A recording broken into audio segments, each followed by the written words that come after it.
What's going on, everybody? Welcome in to Blazers Uprise Live.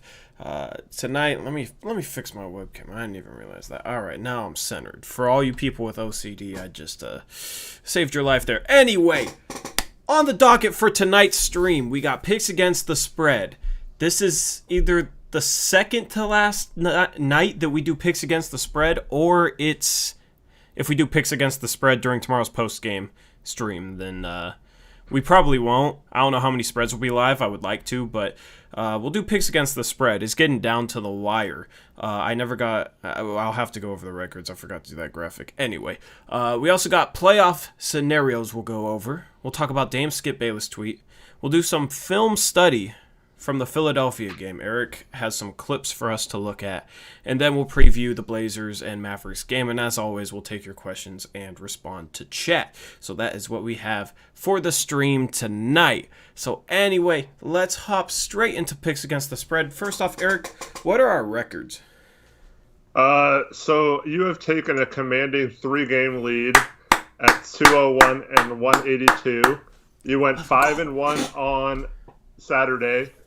Chat and myself both got F'd by the Blazers, not only blowing that game against the Clippers, but also losing by 5 with a 4-point spread. Hey, and so I tried to save chat and have them double down on the Nuggets. You're like, no, let them pick, and they double down on the Blazers, and they got just brutally beat on both accounts. Like I said back then, it's chat's pick, not yours. Tried to save you, chat. But if you're making the picks for chat, that doesn't. I was trying to save them, man. I was trying, But anyway, But yeah, so I would have been 5-1 had that outcome gone differently. Right there with you. But yeah, instead I fell to 3 games behind you, and chat went 2-4 because they also had the Heat beating the Suns and the Bucks beating the Mavericks. So they're now tied with me at 198 and 185. And we're both 3 games back of you. I can hear the salt in your voice. I can hear it. I was salty about it, yeah. I can hear it. Let's go, man. All right, now I'm going to start thinking of bets now. We got to have a bet going into the last night, bro. We said we were going to agree on a bet. We're running out of time. Maybe we'll do picks against the spread on Twitter tomorrow night. Maybe we'll do that to give you guys a little bit more of a chance so that nobody could say, oh, that's BS. All right. I'll do Twitter polls. How about that? Anyway, let's jump into the first game. We do have 7 games tonight, so there is a chance for you guys to completely come back because we do have 7 games. The most games we've had during this restart, my camera is not going to be the level. It's just random. Anyway, we got the Magic versus the Nets. This is in chronological order based off time. So starting with the earliest game, ending with the latest game. We're starting with the Nets and the Magic. This is a meaningless game. Orlando favored by 6.5. I'm going to double down on the Nets. This is meaningless for both teams. And the Nets have been playing well. They have some bench guys that will probably play in this game that have been playing well. Timothy Luwawu, Chris Chioza had a decent game last game, if I recall correctly. So I'm going to double down on the Nets there since the spread is so high in favor of Orlando. Eric, what are you rolling with for that? Yeah, I'm also taking the Nets. No idea who's going to want to win this game, so I'll just take the 6.5 points and hope it's close or the Nets win. Yeah, pretty standard, I think, in that situation. Somebody voted for the Mets. That is not a basketball team. That's the wrong sport. They're patriotic. Looks like the Nets are going to be chat's pick for this one. Actually, let me count it. What's up, Bruce? I put on the bottom to vote Brooklyn or yes. Orlando to make it easy for me, but I have ORL Nets Magic. Not one person did it. I know. Nobody follows directions, man. Ness. We got Mets. We got Ness. Do you want to count Orlando and I'll count Nets? Yeah, I think it's the Nets, but let's make sure. 4, 5. I'll count Patriotic News as the Nets, and Ness is the Nets as well. Yeah, I got 5 Magic, so I think it's the Nets. 8, 9, yep. 10. They're rolling with the Nets. 5. Wasn't even... We'll count if it's not obvious, just to make sure that it's right. Because the last thing I want at the end is for somebody to say, "Hey, you counted Chat's pick wrong. It was actually the other pick. What the hell?" Like, the only thing is for the double down, the voting does matter. But the double down is normally very like blatant. So anyway, second game we got the Spurs against the Rockets. Obviously here we're rooting for the Rockets to beat the Spurs since the Spurs are on our heels and Andrew Perez can't get his satisfaction because I saw him in chat, the Spurs fan himself. Screw that. Go Rockets in this game. They are favored by 4.5. I'm going to take the Spurs. I think this is pretty much just a toss-up game. I thought the spread should have been a toss-up because Harden isn't playing, and of course Eric Gordon is still out recovering from surgery. So, right, was it a surgery or was it just a sprained ankle? I don't think he had surgery. I think it was just... I don't remember what it was. He's recovering from an injury. Yeah. So, Russell Westbrook, maybe he can have a flashback to OKC days, when he didn't have Durant, before he had Paul George, where he averaged that triple-double, won MVP. Maybe Westbrook could have that type of game. This is the first time I'll ever be rooting for Westbrook to have that type of game in my entire life. I'd love to see him drop a 50-point triple-double if it meant they beat the Spurs. So, but in all honesty, I think this is a toss-up, so I'm rolling with the Spurs. Yeah, I don't expect Westbrook to play much either since they're sitting Harden too. So I'm taking the Spurs, and that's going to be my double down. Same kind of thinking. If I lose my double down, great. It helps the Blazers. If I win it, then at least I have something to not completely kill myself over losing the Spurs winning. But yeah. Yep. All right. I'll count Spurs. You can count the Rockets. It's looking pretty close here. All right.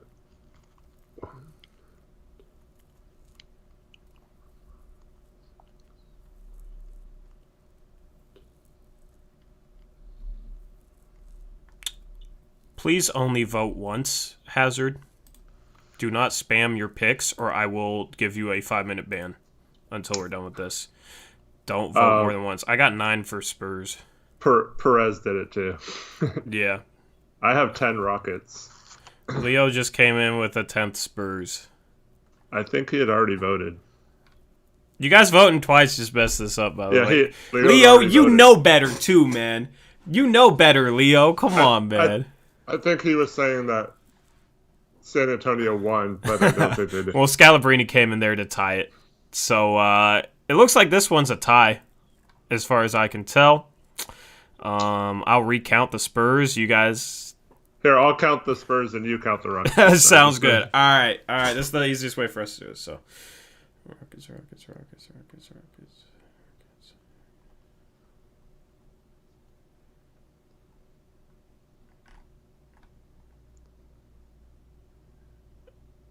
I count 10 for the Rockets.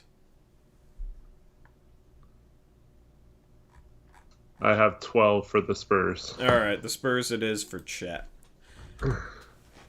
Guess I missed a couple, but with the duplicates, it was hard. So yeah, only vote once. Who knows? If you're new and you voted twice, then that's fine. If you didn't know better, it just makes it. We're not going to count your vote twice. It's not a spamming contest. If we said, imagine if we said you could vote as many times as you want, we'll count them all. That would be brutal. Good thing People's Mix wasn't in here then. Oh, my goodness. 200 votes for the Lakers every time. They're like he somehow just magically doesn't get timed out for spam. It's impressive. But anyway, so yeah, only vote once. Here we go. Third game we got the Suns against the 76ers. The Suns are on fire. That no pun intended. And they're favored by 7.5 points going into this game. I'm just going to take the Sixers. The Sixers are playing without Embiid, Simmons, and Josh Richardson, but I think they keep this kind of close. I think the Suns definitely win it, but I think it might be closer than people expect. So I am going to go with the Sixers. The thing is, the Suns have been blowing a lot of teams out, so I feel like this is actually probably a pretty dumb pick, but I'm just going to take the points in this one. Yeah, I'm going to go with the Suns. Same thing. If they lose, I'm happy to lose my pick as long as they don't win by less than 7. Mm-hmm. But, yeah, I hope the Sixers have a game like they had against us. where they come out and a bunch of lesser known guys just have a dominant game. But Tobias Harris and Al Horford are also questionable for this game, so they might just. I didn't know that. And I think the Suns are gonna. I'm gonna change my pick to the Suns. I'm changing it to the Suns right now. On the record, changing it to the Suns. I did not know that information. Thank you for saving me, Eric. Chat, am I allowed to change my pick? Chat's going with the Suns as well. Well, the only reason why I say that's questionable is because since you're in the lead, if you just pick what Chat and I picked. True, but that's not why. Really, it's because I didn't realize their injury report. Well, that's not our fault. I mean, I didn't have time. I was making the graphics. If I did have to make the graphics, I might have done some more research. I'll roll with the Sixers. If the Sixers, I'll roll with the Sixers. All right, I'll roll with the Suns. If the Sixers win, I'm gonna hate myself just for switching it. But yeah. So. All right, someone count. It's the Suns. They're one. No, I know, but I'm looking for. The Suns won pretty overwhelmingly. 12. So it was 12-5 last count. I had 12-6 with RIP Blazers. All right. So well, it's a little closer than that would be 13. Oh yeah, 13. 14-5. Yeah. And if we're off by 1 or 2 and it's not close, it's fine. It's just the double down. The double down will probably be Portland, let's be honest. Anyway, fourth game we got Boston, Memphis. Boston's favored by 4.5. I'm not sure if they're playing everybody. That's the thing with these games at the end of the year. It's hard to tell. Boston is supposed to play everyone tomorrow. Okay. They're the one team that we need to win that is actually trying. Well, I'm using your logic here, where I'm voting for the team I want to lose. Right? Yeah. So silver lining, and also I was questionable about Boston. Even if they play everybody, they could rest guys the second half. You know what I mean? And Memphis is about the point where they're kind of getting desperate, so I think they come out with a lot of energy in this one. And the Celtics are favored by 4.5. I'm gonna take Memphis just to at least keep this game closer than 4.5. I'm going to take Boston. I just have a feeling they're going to use this as a tune-up game for the playoffs. And, I think they're going to come out and kick the Grizzlies' butt. Or at least I hope so. I hope so, man. I'll be down with that.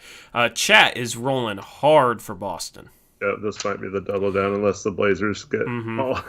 I see one vote for Memphis. A late vote, yep. One vote for Memphis. From the Dallas fan. So unless it's unanimous. Oh, he's a Dallas fan? What's up?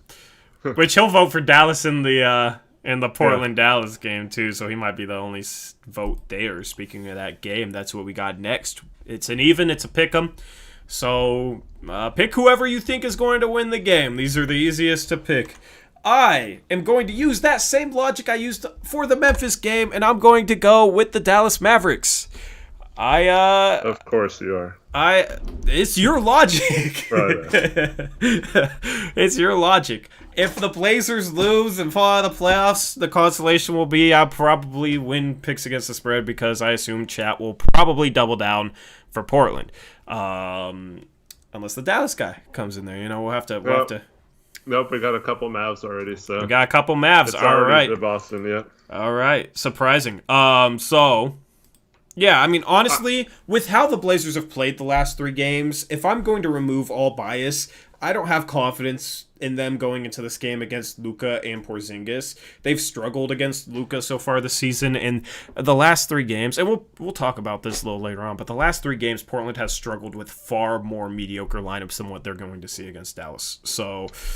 It is a game that, if I had to pick, it's like a 50-50 game for me. It would be hard for me to pick one or the other.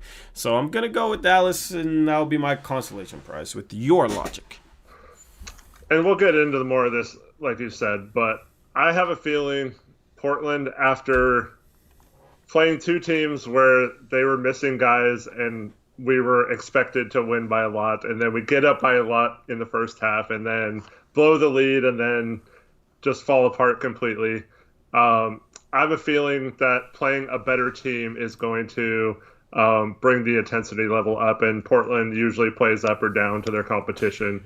So I think they're going to get it done in this game. Yeah, they play up and down to their competition, but they love switching against Dallas. Back to the Dirk days, so but we will preview that. And then I didn't even make Dallas as an option on the graphic for chat, just because they've gone Portland all bubble long. So it was actually a lot closer than I thought. But probably the closest game out of all of them. Yeah. Out of all the Blazer games this bubble, that's definitely by far the closest with Chad. That would have, if they picked Dallas, I would have been like, wow, the one time I didn't even make that an option on the graphic. So anyway, we got 6th game out of 7. We got New Orleans against Sacramento again. They played a few days ago. I forget. I think the Kings won that game pretty handily, and I voted for the Kings there. I think I was the only one who voted for the Kings for that game. This is a pick 'em straight up. Even though I voted for the Kings last time. Oh, wait. I'm voting for him again. Just kidding. I completely forgot. Yeah, Kings. Everyone's going Kings. Whoa. Yeah. I was not expecting that one. My logic is just this is the first time New Orleans can rest guys.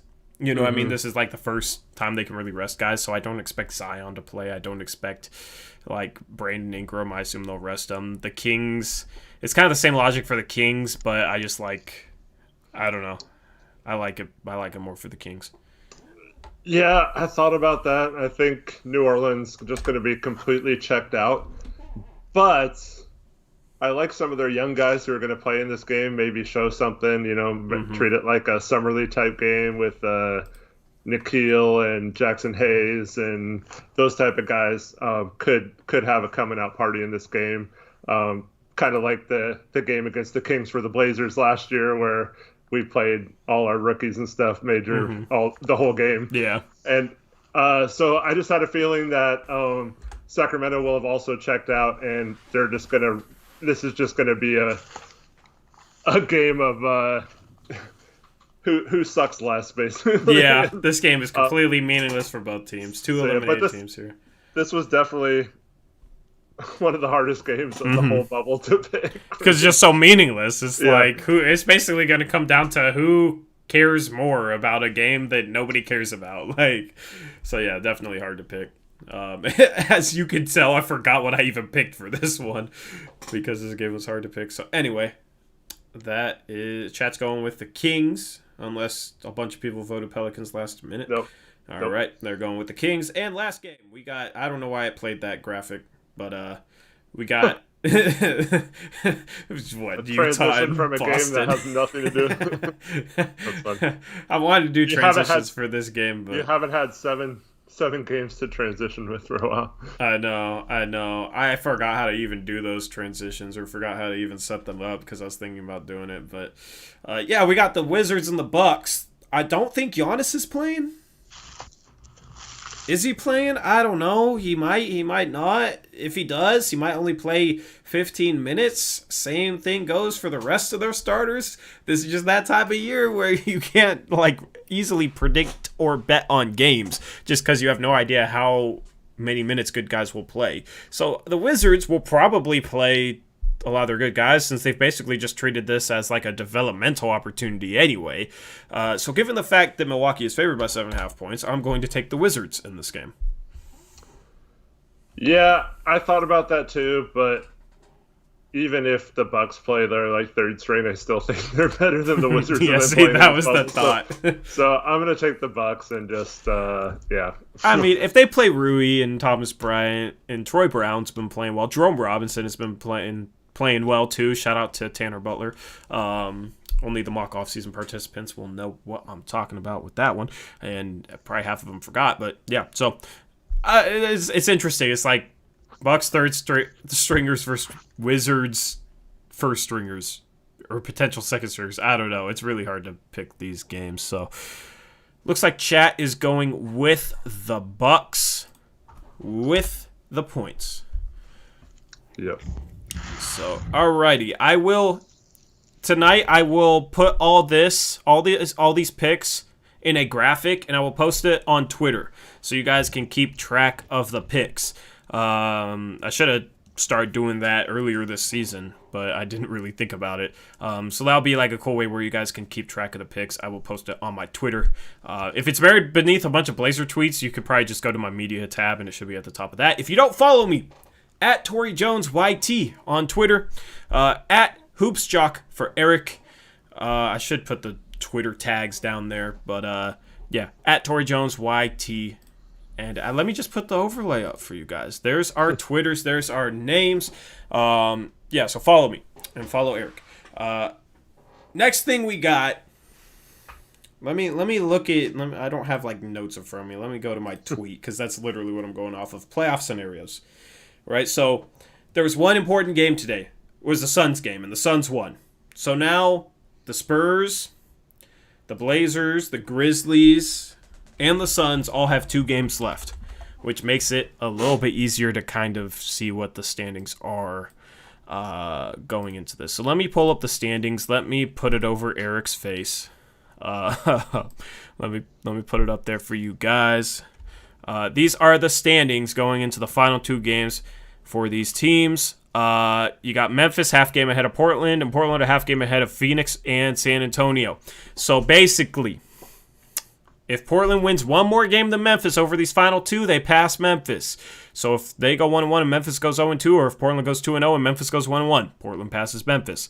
It's the same scenario for Phoenix and San Antonio passing Portland. One more win than us, and these teams pass us. So if Phoenix goes 2-0 and we go 1-1, they pass us.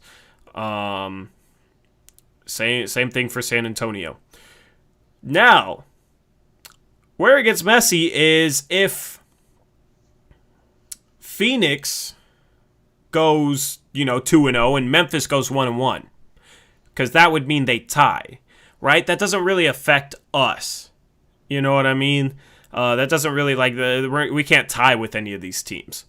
So no tiebreakers to worry about there. But it could get interesting if these teams tie.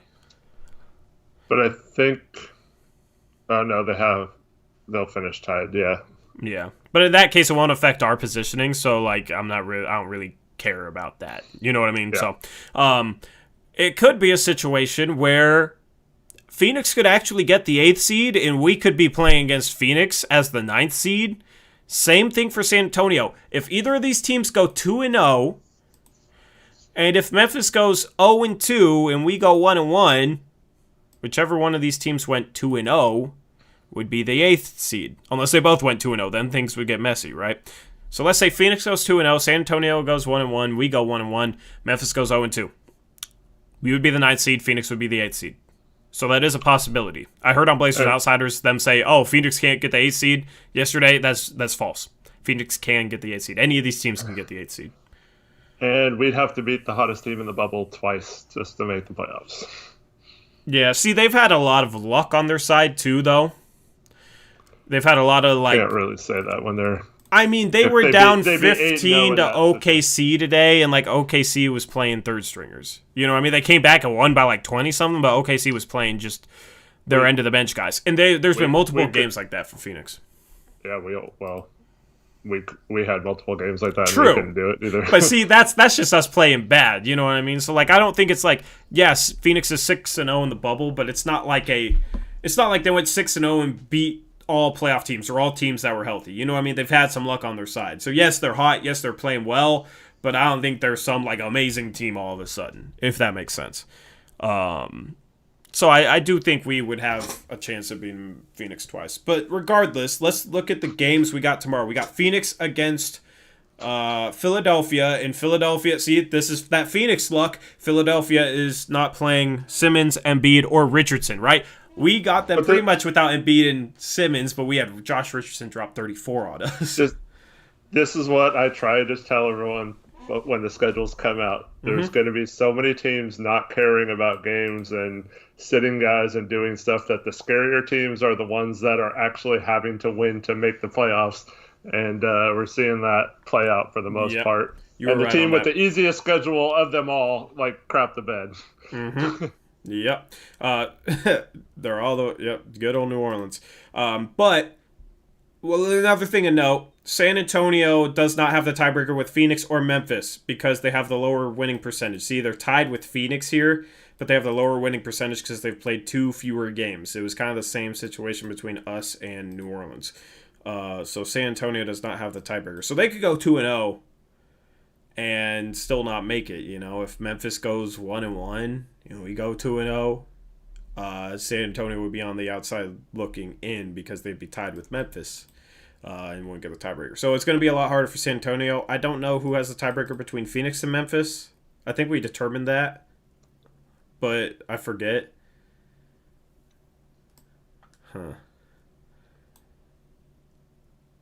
Let me look it up. Memphis versus Phoenix tiebreaker. While you're doing that, real quick, so the highest we can move up in the draft lottery if we don't make the playoffs is 13th, and that is if either Phoenix or San Antonio makes the playoffs.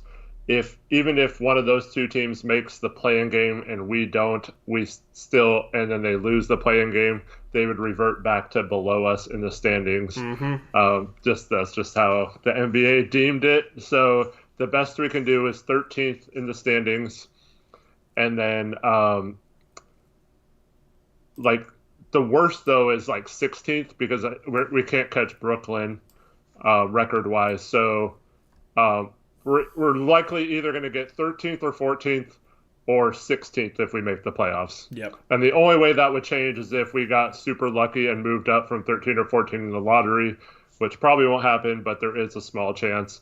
Or if we made the finals, then the 2 teams in the finals have the 29th and 30th pick automatically, which we'd gladly take for a finals run. Right?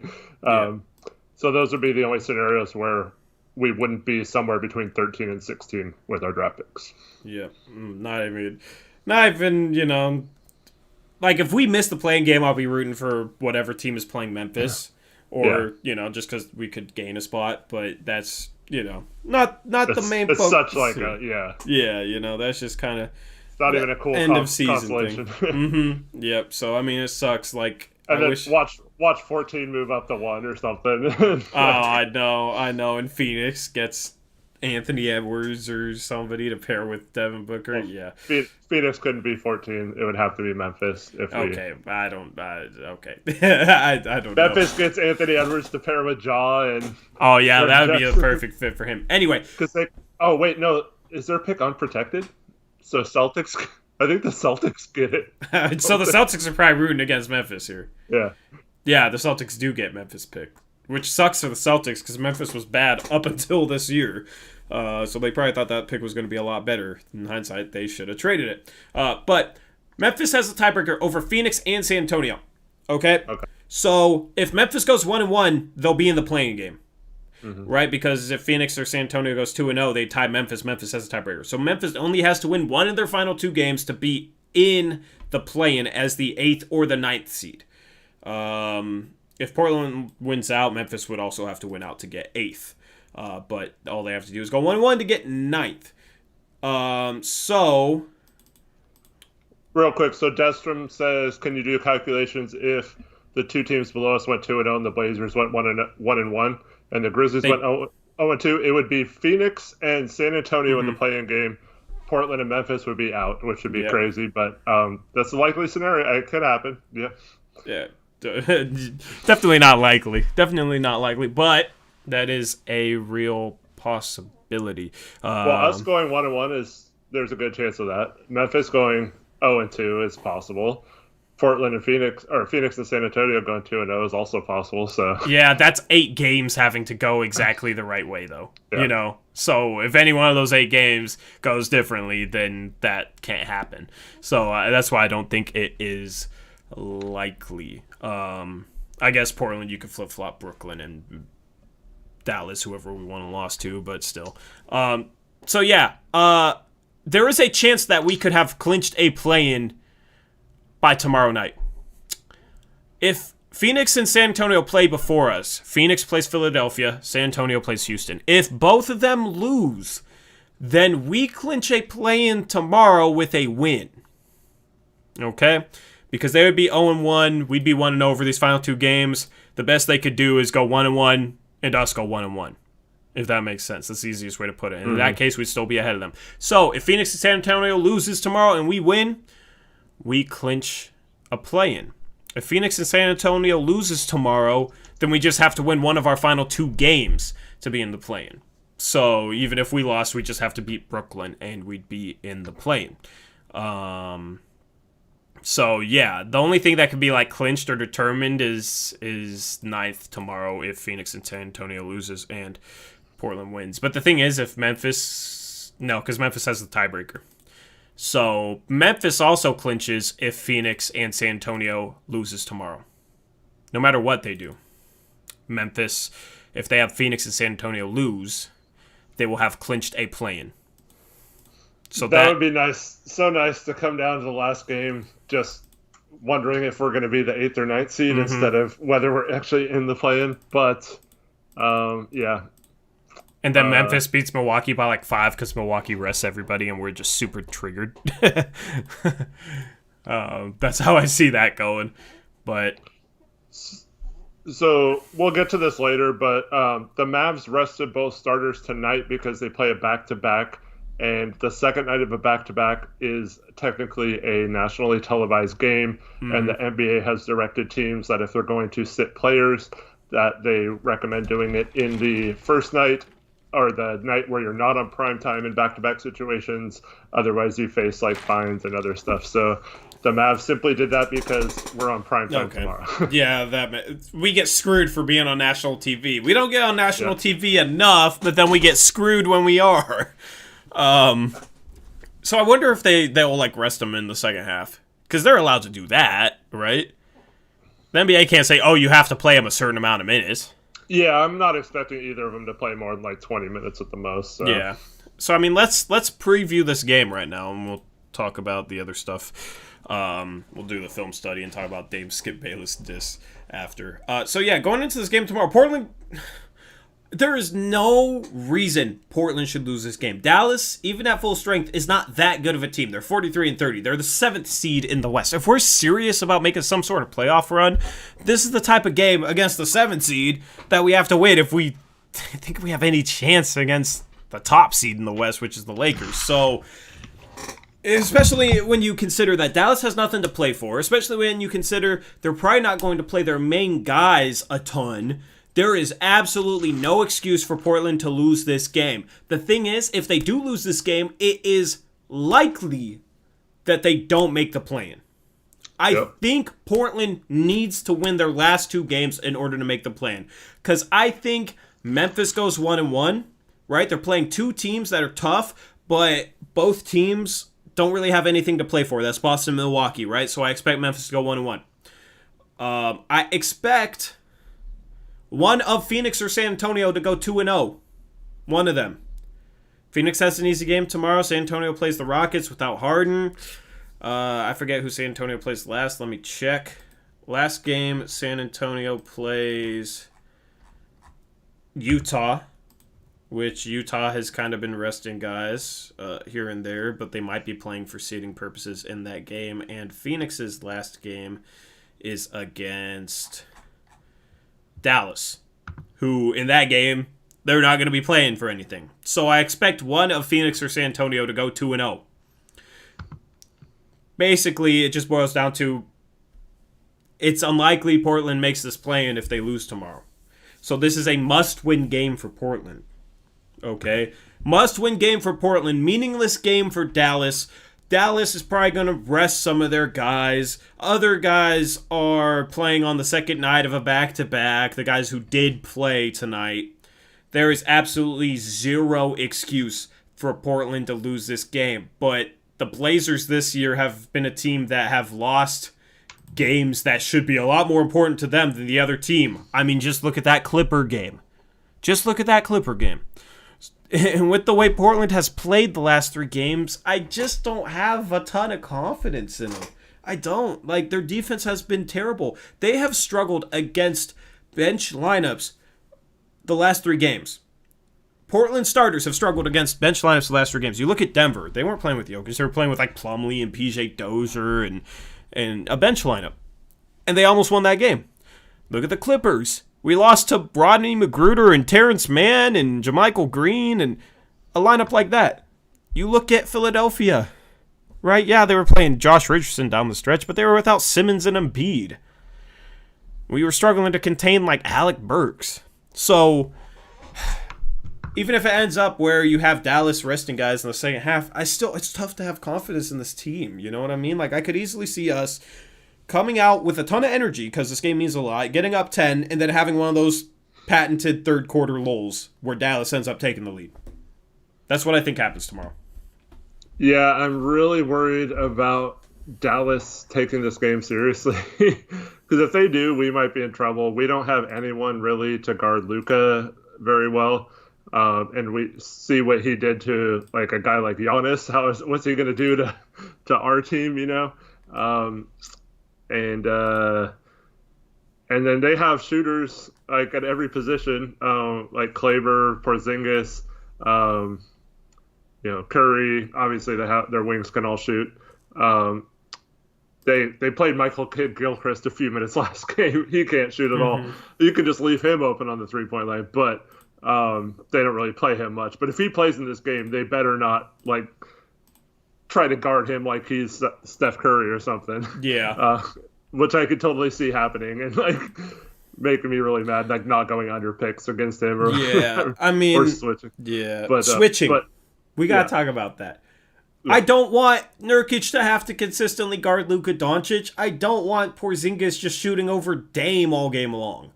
Please, Blazers. Terry Stotts, listen to me for once, please, man. Please do not just switch everything like you have the past couple of games, because we'll get burnt and lose out on a playoff spot if that happens. And DeLon Wright's a guy who plays, at least offensively, a lot like Jason Richardson. So I have a feeling he's going to pick and roll us to death, too. And those are the kind of guys that have killed us in this bubble thing. Like, guys you wouldn't necessarily think that would kill us, but they're, like, good at getting to the hoop. They're decent enough shooters to get hot and hit threes. And, I expect him to have a huge game tomorrow if he plays major minutes. And I'm hoping we just come out with some sort of game plan that's different than our normal game plan the last two games, as we'll talk about when we look at some video here. But yeah, it's just... Is Seth Curry playing tomorrow? I don't know for sure. I haven't seen anyone other than I saw Porzingis and Doncic were playing for sure. But I'm not 100% sure. Seth is the type of guy who would kill us. With how we guard the three-point line, like, I could see Seth popping off, too. DeLon Wright and Seth Curry. You know what I mean? So that's the thing. Even if they rest Luka and Porzingis, like, I could see them having a lineup like Seth Curry and DeLon Wright and those two guys just killing us and knocking us out of, like, the playoff race, basically. You know what I mean? Like, I don't know. I am so worried about this game tomorrow. So worried about this game tomorrow. That's why I went with Dallas. I honestly, if I had to pick... I think Dallas is... I think we're going to lose tomorrow. All right? I'm going to go into the game optimistic, like on Twitter and stuff, but like if I had to pick, I would pick Dallas in this game just because of what we've seen from the Blazers the last three games. Like I just don't have... I don't see how anybody could have confidence going into this game. I'm hoping that Shervins is correct. I've been thinking this too, that maybe Rick Carlisle likes Stotts enough to give us a bit of a gimme here, since it doesn't matter for them. Yeah, but the Clippers wanted us to win. Like, there's been rumors about how, like, Doc Rivers heard his players talking about how they want us in the playoffs, and then they beat us with a bench lineup and clowned us. Like, that's why... I think the difference is knowing that Doncic and Porzingis are playing, we won't like go into that game thinking we already have it won like we have the last couple games. I mean, Philadelphia, we went into that game. They had Joel Embiid to start, you know. Yeah, but without Simmons, like the Blazers, you know how they get cocky and. Yeah, but like the Blazers, like that Clippers game, that win would have been huge. That win would have been so huge. So it's right like now we'd be in the complete driver's seat. We'd only need to win one out of these two games to be in the play-in game, and one of them's against the Nets. Like, and a win and a Memphis loss would lock us into 8th. Yeah, so that game was huge, and we, like, shit the bed. You know what I mean? That's why I'm not going to sit here and be like, oh, well, because it means so much, they're going to step up. Because they had a game in that Clippers game. in the Denver game and the Philadelphia game. That meant a ton, and they shit the bed. 2 of those games they still managed to win. Like that Philadelphia game, they won because Dame went off. If Dame doesn't go off, if Dame doesn't hit that 4-point shot, we probably lose. You know what I mean? And that Philadelphia game was just as big as this one. So that's where it's like I don't have confidence that they're gonna step up because this game means so much. Because I've heard that a lot from a bunch of Blazer fans and media guys. But it's like the Philadelphia game meant a ton too. The Clippers game meant a ton. And the players knew those games meant a ton. So yeah. And thanks, M. Kirk, for the nice words. He says, thank you guys for putting in the work. You guys' breakdowns are on point. Appreciate that, man. It's been fun. We've been streaming for like every day for the whole bubble. So, like last Saturday was the only day we didn't stream. Yeah, we've been on the grind, so to say. I wish YouTube was still not having issues, but yeah, I mean, like we can work around them. It just does definitely get annoying starting streams and that type of stuff. But yeah, so I don't know, man. Like that's why I picked Dallas and picked against the spread. I'm just worried. It would be like a microcosm of this entire season if the Blazers lose tomorrow. It would be like the perfect summary for how this season has gone. You know, yeah. Like just so it's just like based on everything that's happened this year. If there's a gun to my head, I'm picking Dallas. The only thing more Blazery would be to win this game and then lose to the Nets with the yeah, it's not even. Like if we win, we're the 8th seed. If we lose, we're out of the playoffs. Yeah. That would be. I could see that scenario playing out. And the Nets are resting guys, and they have a bad lineup anyway. Chris Chioza has like 40 points and 18 assists. And like, who'd you say? Chris Chioza. Caruso has like 8 threes. Yeah. Yeah. Oh my goodness. It's hard to even go into their bench. Jamal Crawford, bro. Get his revenge on us. Last game of the season. He got hurt. I don't know if he... Is he playing again? Watch him just come back for our game, right? He had that 50-point game last game of the season last year. He's just a last game of the season type guy now, and he just gets his revenge on us because, we've talked about how he shouldn't even like be in the NBA anymore, and he drops 50 again. Watch that happen. The thing that would be even worse is if his hamstring, if he wasn't healthy and he couldn't move and he still scored like 50 on us because he hurt his hamstring like the one game he played, so... I haven't even heard of chorizo. Apparently, see, people who like watch a lot of college basketball know who Chris Chioza was because he was like a pretty well-known player in college. But yeah, he's definitely not a well-known NBA player. He played at Florida. He's the one who hit that like March Madness buzzer beater like floater from 3 against Wisconsin. Luau Cabarro, the Carrot Man, drops 30. Yeah, like I don't even want to think that far. Like this game tomorrow, I'm worried about. I don't need to worry about the Nets yet. Yeah. So is Hassan back? We have no idea if Hassan's playing or not. I could see this so many ways. Like maybe he did have a hip injury. Maybe he's just done playing for us, and we don't see him again. I don't know, man. I guess he's probable for the game, but yeah, I'm not sure what's going on with him. But yeah, Neil botched that situation, and we called it. And yeah, we had people that were like disagreeing with us, saying now they do agree with us. It's like, yeah, it wasn't gonna work. He and Nurkic can't play together, and he's probably not going to be happy coming off the bench. Trade him for a Gorgie Jang, who you can use as a tradable contract and as a center down the stretch. I'd rather have Gorgie Jang as my backup right now than Hassan Whiteside because at least Jang accepts that role. Yep, and we said that this bubble thing would be a huge indication on whether it could work long term. If they can't make it work for 8 games, where everyone's just should be on the same page, just doing whatever it takes sacrifice-wise to win these games to make the playoffs, it's not going to work. Game like 10 of the regular season next year. So I'm hoping that's not the case and that he's fine. He hasn't said anything publicly like bad or anything. So I have to give him credit that he's not like publicly being a problem. But yeah, you just have to wonder if there's something going on behind the scenes there. Yeah, but I bet he feels like, even if he was like okay coming off the bench, I bet he feels like left out right now. If it's like a legitimate injury, I'm sure that's not easy on him mentally either. And we have to address this pretty much every game, every stream. Terry Stotts is not going to get fired this year. He still has 2 years left on his contract. People are still asking. He signed an extension. Yeah, he will not get fired. Even if we miss the playoffs, he is not going to get fired. We traded Scal Labissiere for $2 million in savings. We're not going to cut a coach who's making like $10 million over the next 2 years just to eat that money. Like we're not going to do that, especially after the pandemic where they lost a ton of money not having home games and all that stuff revenue wise. So yeah, it's not happening. I could say if we underachieve next year, then it's possible they could fire him with 1 year left on his contract, so he's not a lame duck. But that's not even going to be a conversation until the end of next season. Yeah. And I have a feeling, well, no matter what happens with the coaching, we're going to be so talented and so deep next year that it's going to be hard for Stotts to mess it up. So he probably won't be fired after next year either. Yeah. It's funny. I don't know. I know a lot of you guys saw this, but Kenny, you don't know who I'm talking about, do you, Eric? The KOT fourth quarter guy, the Kenny guy? I know who he is. I don't watch the 2K. He did some sort of video, like, talking about coaches or something. I don't know. I just saw a snippet, and he was like, I actually don't think Terry Stotts is a good coach. Let me pull it up. According to Blazer Twitter. Yeah, I thought it was funny. So let me show you guys this clip. Because Kenny's a guy, if you don't know, he has a podcast on the House of Highlights YouTube page. He's like a really well-known YouTuber, like does 2K stuff and that type of thing. But this is what he said, and I thought this was funny. You don't say good coaching.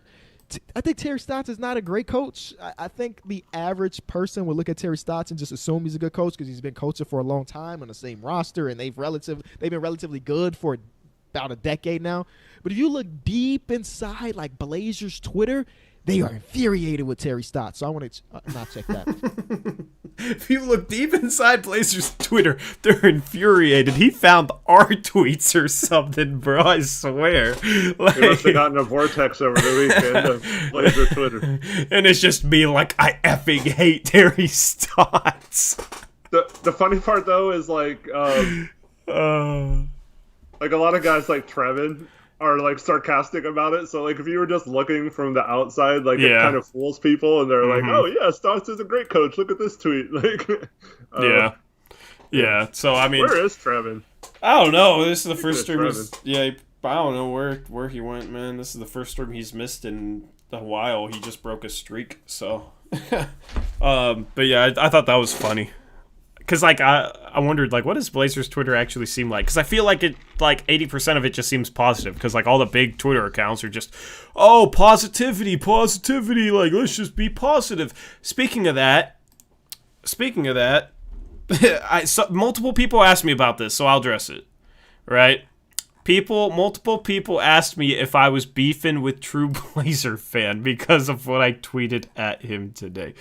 And I'm not True Blazer fan. I'm not that Eric. So yeah, if you haven't figured that out by now, then yeah, I don't know what to tell you. But like, bro, okay, so when I made content for him, this was like his attitude towards me, like this right here. Like I hate since we're on the Twitter conversation, I feel like the big pages, this is their attitude. I've read a lot of negativity coming from Blazer fans after this win. I get it. The people hasn't exactly been pretty. Like, oh, great analysis there, genius.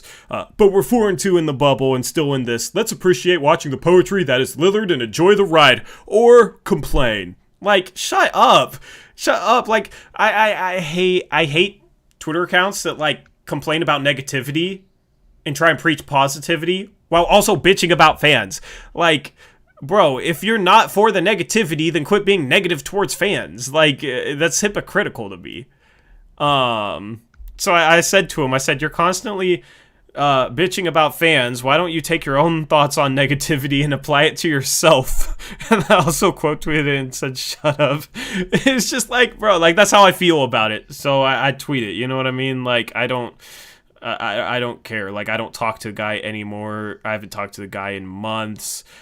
People say, oh, he gave you your start, but like I was doing YouTube before that. I think I would have, gotten to this point regardless. I also helped that man make a lot of money he probably wouldn't have made. And then he turned around and said, oh yeah, I don't want like any cross promotion because you just don't see basketball the same way I do and like that type of stuff.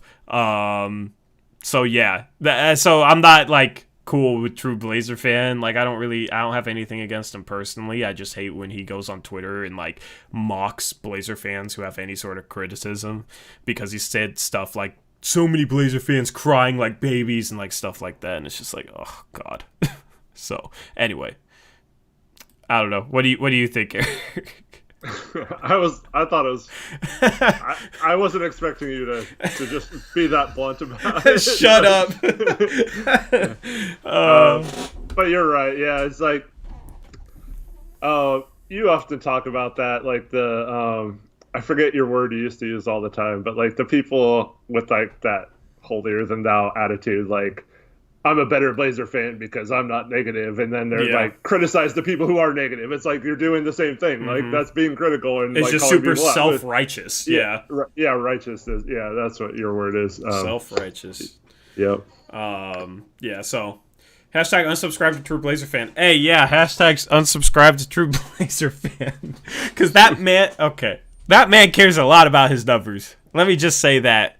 You guys don't know how many times I had to like calm him down from like, oh, this video only got 1,000 views last year. This video would have gotten 3,000 views.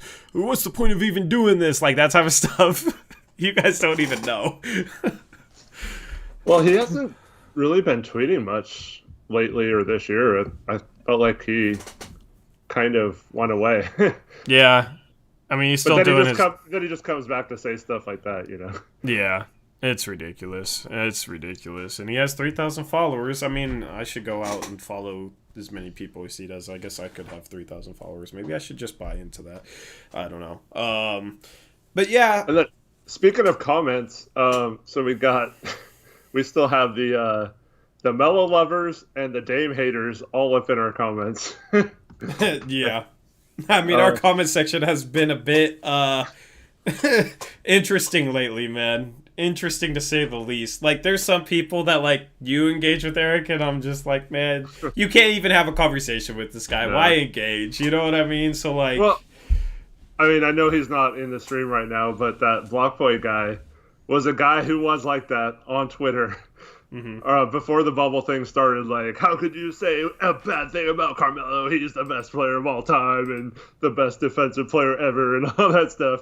And he's actually come around to like, okay, I see what you guys are saying kind of now and all that kind of stuff. He still doesn't necessarily agree 100% with what we say about Melo, but like the last few games, he said like, you guys have been fair with your critiques. And like, actually, like we said nothing but positive things about Melo in the last stream, and then we got like comments saying like, "Oh, you guys are just hating on Melo. What are you doing? You're the two biggest Melo haters ever." Like, what the hell? We said Melo had a great game. We were talking about that, yeah. Bro, our comment section is funny. It cracks me up. The thing is, like, when we were on our hiatus and when we were just over on this channel, we just had, like, the same people commenting. They're, like, people we know. Now that we're back to, like, doing post-game streams on the main channel, we just get these random people in here again that are just, like, just the most random stuff. And it's just, like, people, like, quote me on things I never even said, then argue it. And I'm like, I never even said that. Yeah, so... If you want some entertainment, if you're bored, go read through our comment section like 6 hours after our post-game streams are done. And we both admitted that Melo's been a lot better than we expected him to be in this bubble. So, like, I mean, we're not like, oh, we're too good or too prideful to admit when we're wrong. Melo has been great. Now, most of that has been when there's only been one big in the lineup, and he succeeded that way. Playing more of the style, like last game, he played a lot more the style that we have been asking him to play as a spot-up shooter and taking it hard to the basket. And so he's just proven us right with his good play. That's not, like, I mean, you were kind of negative towards Melo a few times, but, like, overall... yesterday? Like, that's not being a hater. We're just saying how to use him to the best of his abilities or to have him have the best game possible. I don't think I was negative against... I don't think I was negative towards him yesterday. I don't remember saying anything negative towards him. I thought I was like 100% positive. I don't know. Maybe I'm so used to being negative. Well, people took the lineup thing. So if you missed it, we talked about the lineup. Yeah. We just went purely by the stats of net rating, offensive rating, defensive rating, all that stuff shows that our best 5 players on the floor are Dame, CJ, Trent, Collins, and Nurkic. And then we have all these people saying, like, you don't know what you're talking about. You're so biased. Collins can't play the 4. You like, shut up, you losers. Like, I had somebody say, you think that's the best lineup? You're a moron or something like that. I'm like, no, I'm like, that's statistically the best lineup. Like, the stats, like, we score more and give up less with that lineup on the court. Like, that's a fact. Like, it's not even my opinion. I mean, that was our opinion going into the bubble, but just because we were right about it doesn't mean that, like, because he went on and on about how the game has changed and Collins can't play power forward, so we don't know what we're talking about because that lineup would get killed in today's NBA and blah, blah, blah. I'm like, dude, it's not getting killed. It's our best lineup. Like, I don't know. Yeah, like, I don't even, like, see, those type of people, you can't even say anything to them. You know what I mean? I'm just like, I think I commented and just said LOL or something like that. So, you know, because, I mean, those type of people aren't going to see any sort of reason. You know what I mean? They're already just kind of ridiculous. The funny part is, like, it's not like we were praising Collins or anything last stream either. Like, I mean, he didn't have a good game last game. We talked about that.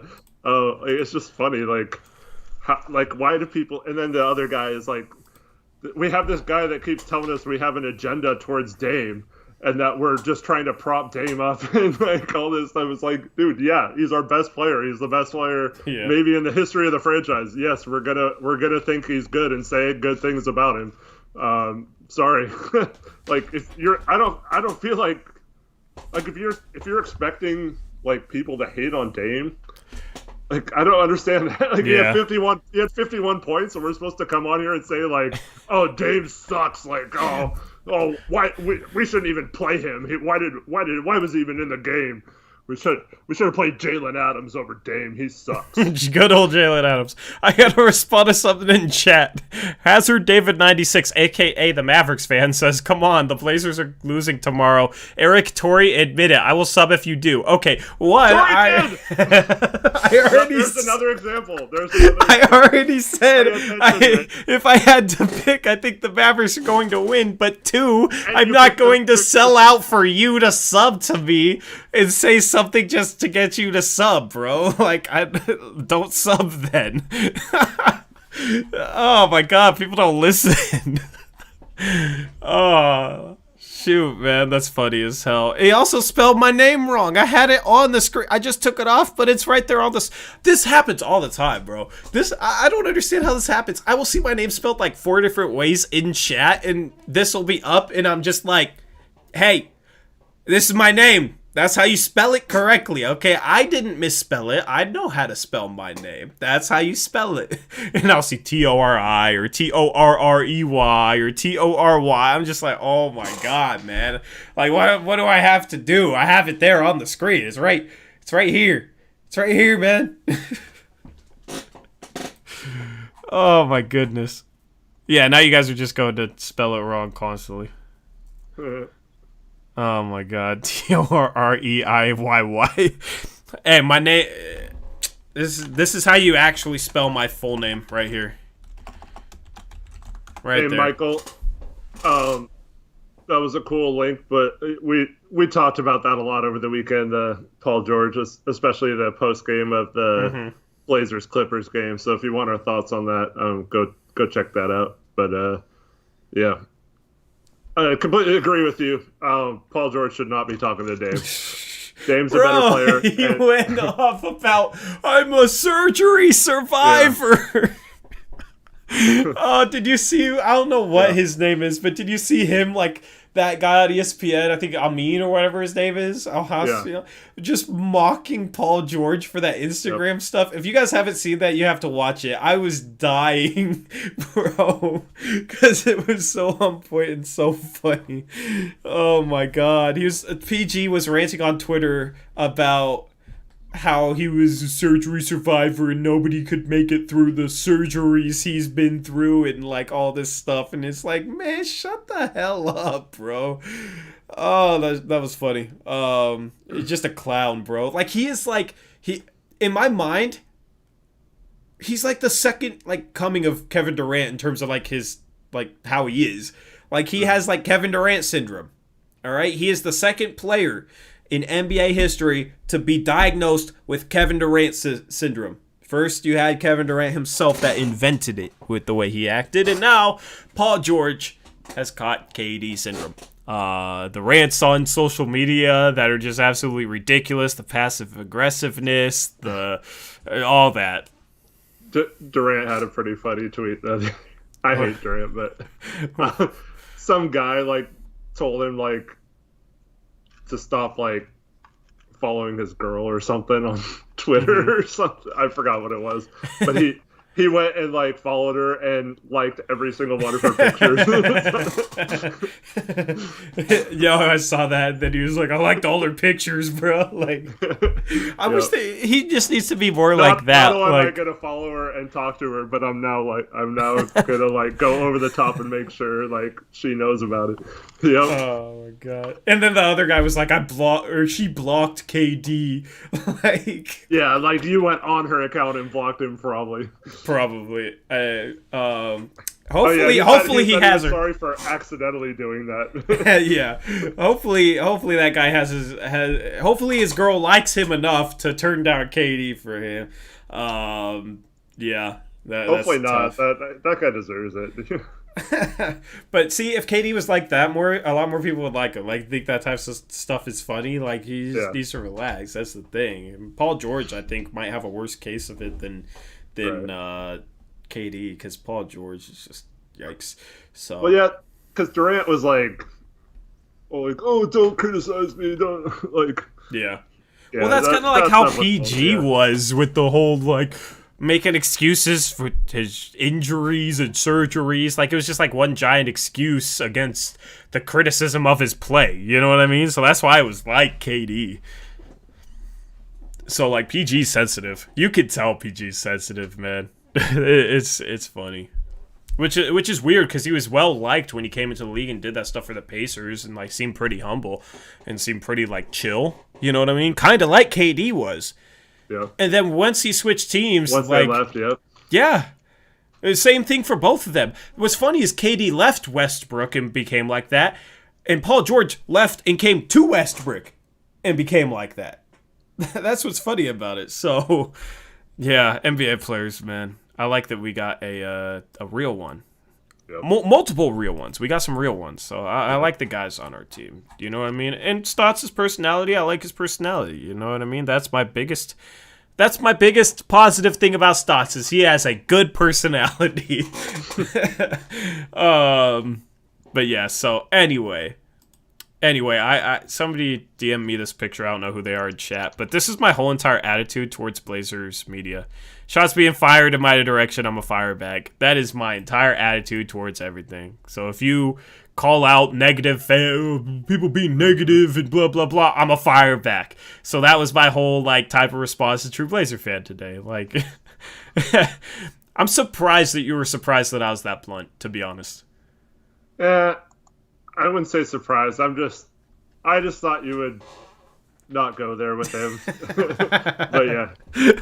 But I go there with everyone. You know I won't. You know I don't hold back on that, and you know I'm not like the fondest of them. So that's why I was surprised that it was like that you were surprised by that. I don't know. Were you guys surprised by that? When I was tweeting that, I was like, I wonder if people are gonna be like shocked by this. I was just surprised you just said shut up. Yeah, that was, I guess, yeah. That was the perfect thing to say. Like, just shut up. Like, yeah. God, like when I read it, that was my reaction. Like, shut up. Like, maybe an expletive in there. But no, I read it while I was pumping my car full of gas. And those were my gas station tweets. So, yeah. I like firing something off when I'm pumping up gas. Getting gassed up. Literally and figuratively. Anyway, let's move on. Let's move on to film. All right, so Eric sent me some film. Let me make sure none of this is R rated or X rated. You know, so all right. It looks like basketball. That's good. the first two I had the sound on, or so maybe the first three, and then the other ones I've muted it. Gotcha. Displaying these is going to be tough because either it's going to be very small or it's going to be completely full screen. Oh, there's Trevin. What's up, man? Yeah, I'm not sure I'm going to display these. I'm just going to put like a full screen display capture. And so, I just got a message from Westbrick asking to play Call of Duty, and I'm like, dude, we're streaming right now. And he's like, oh yeah, I forgot. He's told me that. Wow, bro. At least 10 times out of the last 2 weeks. He said, oh yeah, you guys are streaming today? Like, I forgot you're doing that every day. I'm like, dude, that's what you said yesterday. Like, yeah, that's ridiculous. Wow, Westbrick, come on, man. Yeah. You can't do us like that. Yeah, I don't. At least Trevin made it in. Where were you, man? You almost ruined your streak. This is gonna be tough to like display this. I don't know how I'm going to display this, to be honest. Let me... I mean, like, what? Am I supposed to leak all my DMs on the left side of your DM? You know what I mean? Like, I try to do that, but if I have a full screen display capture, that's what's going to happen. But the thing is, I have to play it full screen, or else it's going to be way too small. So that's what I'm struggling with right now. So maybe if I do that, you have to have your face on. Huh? No, I got a whole display capture over right now. It's me 3 times. Whoop, whoop. Okay, that works. All right. Let me mute the play. So let me make sure I start at the right play. Got to go up, yeah. Do you want me to start with the Gabriel play, or do you want me to start... the Gabriel play, yeah. All right. So hopefully this is on the screen. Oh, that's loud. Oh my goodness. Apologies to chat. All right. So, oh, the quality's terrible on Twitter. Wow. I told you these might not display well. It's Twitter, man. Twitter. I should have had you send me them on something else, to be honest. Well, so, first of all, before this play is even inbounded, I have a question. Why is Gabriel guarding Alec Burks on the inbound and Gary Trent guarding Pell? Yeah. Maybe they were planning to switch, like he expected. But we have no other bigs in the game. Melo's at the 4 right now, so that part's not even on the screen though for them. Yeah. I don't know if there's a way to do it. I might try and just download the videos. It's fine. You were. Yeah. Because it'll play in the area, but the other ones might. Yeah, it's just because their quality is just because it's. But Twitter. It's not necessarily the quality. It's just the. All right. So on this play, Gabriel's guarding the inbound, and watch Gary Trent here guarding Pell. He completely falls asleep.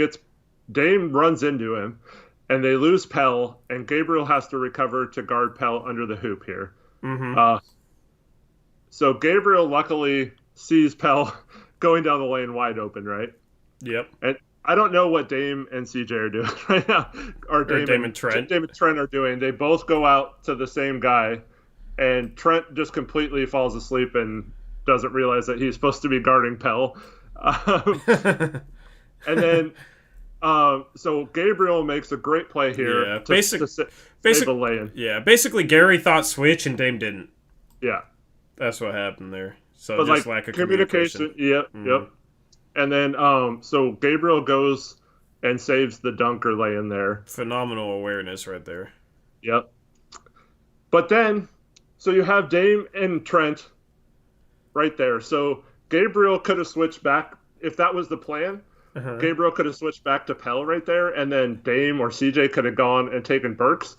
But instead, Trent recovers the Pell, even though he's like way too late to do anything. Yeah. And then Gabriel has to stay with Burks on this play.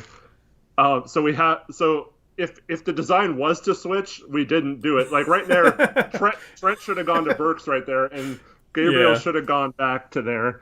So go ahead and play it out. And then Gabriel, so not only does he stop a layup after the two guards mess up, but he completely shuts down and contests the shot from Burks. So there's just one play, and he makes two fantastic awareness plays. Yeah, he points to Trent here and is telling Trent to get back to Pell. You can tell right there. Yeah. And then this play right here, this closeout, he almost gets a hand on that pass. Yeah. But then he has a great, like he stays right with in Burks. position. Yeah. Mm-hmm. And then almost blocks that shot, gets a great contest. I just want to point that out because, I mean, Gabriel doesn't play a lot, so this would normally be like Nurk or Zach or Mello or Hassan in this situation. Mm-hmm. And I don't know if they would have kept Burks in front of him or made the awareness play. I just wanted to highlight something that shows that Gabriel does have ability as a defender, and it's stupid when people tell us that guys like Gabriel, Little, and Trent aren't good enough to play defense yet. Or you had Chad doing saying, "Oh, our defense is bad because we have to play Trent in Hazonia." Like, what are you talking about? And that's a perfect response by Kyle Wilson. Blazers media, what great defensive scheme by Stotts. Like, that's all they'll see is because like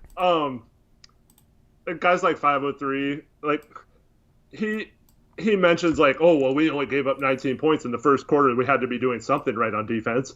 Like, you can't tell me we have plays like that and that's what doing something right. They just missed the shot and didn't take advantage of it, or we had one guy make a good play or something like. But that could have easily been a dunk or a wide open three, or he could have taken Gabriel off the dribble. It's just it's funny.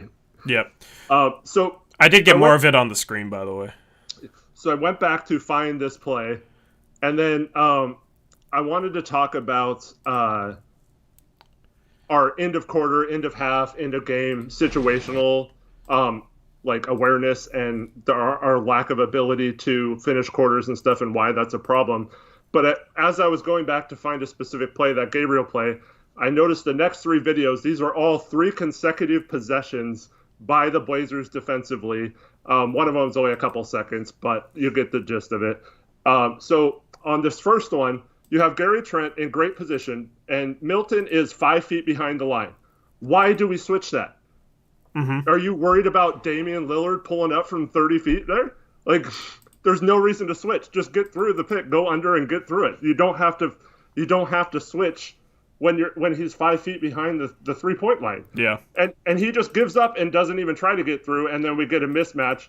And it doesn't matter. The results of the play do not matter. It's the fact that we are putting our defenders in a bad position with this scheme. Mm-hmm. And so he gets Collins in a one-on-one situation, and I'm just highlighting the pick and roll. So Gary Trent could easily fight through this, doesn't, and like he's not going to pull up from there. And even if he does, like we want him shooting a 30-foot three, like that's fine. Yeah. So no reason to switch this. I 100% agree. This is the type of stuff we were doing all game long, switching into mismatches for no reason, and then they were exploiting those mismatches. Yep. So the next play down the court. Let me pull that up. And this is what we talk about when it's scheme based versus like there's no reason why we can't teach someone to get through a pick in that situation, or like say you have to switch in that situation. Yep. So then we have CJ here, and once again you'll see he's switching before he knows the pick's coming right here. He could fight through, but he just tons of space there. Yeah. He just goes right into he literally walks into Scott and then like takes him. Like that's how easy a team can exploit our defense. They just have to act like they're going to set a pick. Like Scott didn't even pick him. CJ like ran right into him, and then it causes and then Scott goes backdoor on CJ after he switches him, and CJ is flat-footed. Which, that's right, terrible defense by CJ. Yeah, beyond this, just the switch. The switch is ridiculous in itself. Collins recovers and has a nice contest, but it's still too easy of a layup for a pro. So this is the next time down the floor. Let me just talk a little bit more about this play. Like, that's a fine dig by CJ. But after this, he's just like at that point, he should be, instead of turning like that, he should be turning the other way to make sure his man's still out there, to pay attention to his man. Like, don't watch the ball when you're not like digging or not like, not doing anything with the ball handler. See, he's running back to where he thinks his guy is, but he still has no idea where his guy is. His guy's still there, but his guy's starting to run because CJ's not paying any attention to him. And then, by the time CJ realizes where he is, he already has a head of steam, and CJ's like flat-footed. So CJ can't catch up to it, so that leaves that backdoor pass open. So that's just bad defense by CJ. Like, CJ said, I think I'm a good defender, I think I've improved defensively, like in a quote of his lately. Like, I don't buy it, because he does this stuff off the ball all the time. And this isn't like because he's undersized, this is just because he's not like a good defender, and he needs to be held a little bit more accountable for this type of stuff, in my opinion. Like, that dig's fine. Turn back. If he turned the right way and saw his guy start to cut, he would have been able to get in front and stop it. But because he turned like that, he was just completely lost. And that's how our bigs get in foul trouble, is you have our guards making bad plays like that, and our bigs have to rotate over and try and clean it up. Luckily, this is good defense by Collins, making it a tough shot without fouling, but that's how our bigs pick up foul trouble. So just wanted to elaborate more just on that defensive mistake. Yep. So next time down the court. So this is the third possession in the sequence. 2-second clip. Sorry, it's only 2 seconds. I messed up. But so CJ's right here, doesn't even get picked. He just automatically goes with Scott as he goes to the basket. Scott doesn't even pick him. He starts going towards the basket, and CJ goes with him. Look at this. CJ turns into him and goes there. He should be up on the ball handler right now. He shouldn't even have been 3 feet behind. Like, look at this. Scott's right there. Like, why is CJ not guarding the ball? He's not getting screened. Yeah. And then you have Collins on Milton. Why is he not guarding the ball? That's, like, why?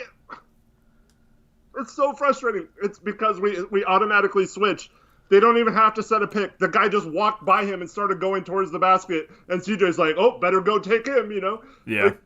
Like what? It wasn't even a screen. Like, you shouldn't even be going under. Why are we not playing defense up on the shooter? I know. There's so much space for him to, like, get through that, too. The screen is, like, 6 feet away from the ball. And this is the play where Milton airballs it. But, like, that's not the point. Like I said, the results are not the point. We're playing a scrub team. Like, it shouldn't matter what happens for the play. It's the fact that we're doing stuff like this. And if we're doing this against, like, if we're letting Josh Richardson get these open threes and score 34 points, imagine what's going to happen. Yeah. Like when we play guys like Luka and stuff that can take advantage of that kind of And see, this is why people need to not make their analysis so results-based, because you have guys like 503 say, oh, well, we must have been doing something right in the first half, or our scheme in the first half was right. But it was like plays like this. Like this, Milton's a good shooter and good off the dribble, and he's literally able to just walk straight up to the three-point line and get a clean look off. Like, Collins does a solid job contesting him, but whenever guys can, like, step in like this, it doesn't really matter how heavy you contest it, because they're just lining it up at that point. At the very start of this clip, he's already, like, lining it up. And Collins shouldn't even be guarding him in that situation. CJ could have stayed with him. There was no pick. He could have easily gotten through that, and we would have had no switch, or, like, so frustrating. And so, like I said, I wasn't even looking for this, but I just happened to see 3 times in a row, and I was like, what the heck? I have to show this. Yeah, so I mean, it probably goes further, but the half ends, so like, we didn't really have a chance. Yeah, so like that's a perfect example of the first quarter being a facade. Like, our first quarter defense was a facade. You had like Embiid settling for jump shots and stuff out of isolation and stuff. Like, that's not a good scheme. You know what I mean? Just that's why you can't base our defense off of how many points the other team scores. You have to base our defense off of actually paying attention to this type of stuff, because you can have bad defensive possessions and still get a stop, just like we saw with that clip against Milton. So the thing is, those types of possessions led to Burks and Richardson going off in the second half. Those types of defensive possessions. I forgot who Toronto was playing the other day, but someone was saying the same stuff, like, because they had a bad first quarter. Like, whoever they were playing hit a bunch of shots. And everyone's like, oh, this is the Toronto defense that Nick Nurse has, like, that everyone praises or whatever. And they ended up like scoring like 90 points or something the whole game. Yeah. Like, but even though they went off in the first quarter, Yeah. it's like chillax, dude. People can have good quarters and bad quarters, Mm-hmm. but it shouldn't be an excuse every freaking game that they just made shots. They just made shots. They just made shots. Like, you have to like analyze it. And it's not like we have a good defensive rating. We have the worst defensive rating in the bubble, but Yep. I think Toronto might have the best, or like they're maybe the best defense this entire season. It's like them in Milwaukee.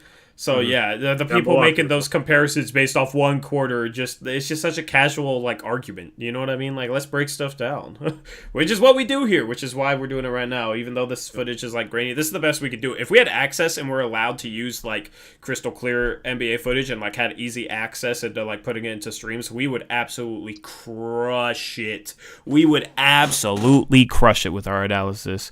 and so the next two videos, I just want to talk about situational awareness and the reason why every game that the Blazers play is close, and it's stuff like this. So into quarters, it's really important to do the right things. We like to do like the 2-for-1, which means the Blazers like to shoot around like 30 to 36 seconds left in the game or the quarter to even if it's a bad shot, then you still have 24 seconds for the other team, and then you get the last shot on the other end. So here we got the ball.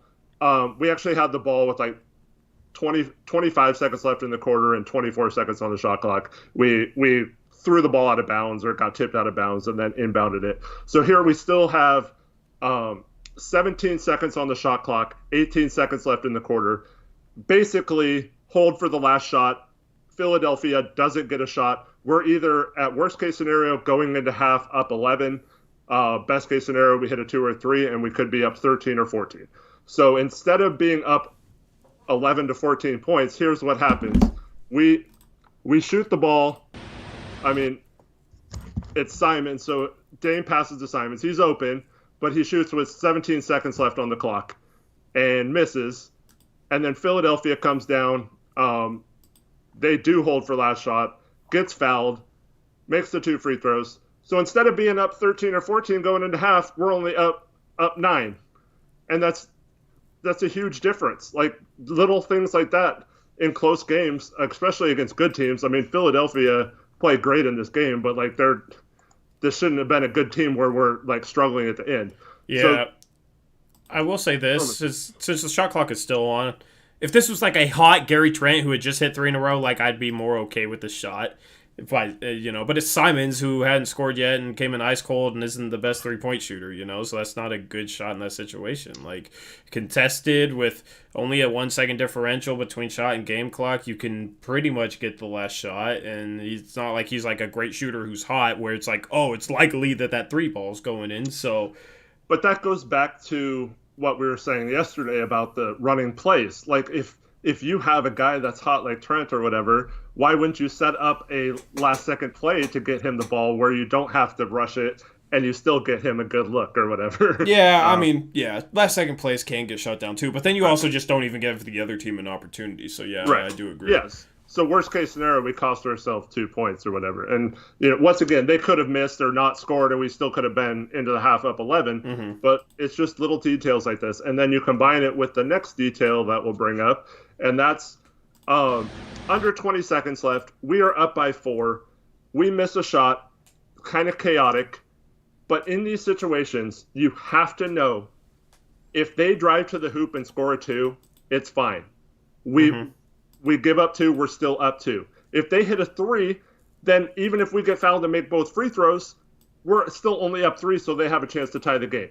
So there's no reason this particular play, it's Nurk that doesn't pick up Horford on the break. He's in position to do so, but then sags down on the driver. And you have to pick up your man. You have to know where he is. You have to guard the 3-point line in this situation. But this is one of the examples of why we're so bad at 3-point shooting. So chaotic situation on defense. At 3-point defense. At 3-point defense, yeah, guarding the 3-point line. So in this situation, instead of giving up a lay-in if he drives on CJ, or Trent, who knows if he even scores on Trent here? Yeah, he doesn't Trent, have a step on him. Yeah. I think what happened here, Nurkic sees Trent in this position. That's a really tough position to recover from, having your feet like that, because Trent was getting back. But the thing is, Trent rotated his hips beautifully. Like, Trey would have made that drive tough, and that's Tobias Harris, I think.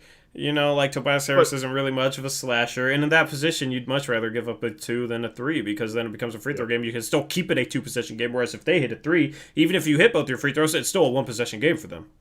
And so stuff like this is going to happen sometimes. Like we do it to other teams too. It's going to happen. My problem is, twice in this game, we had an end-of-quarter situation where we don't do something right, and it results in us almost losing the game.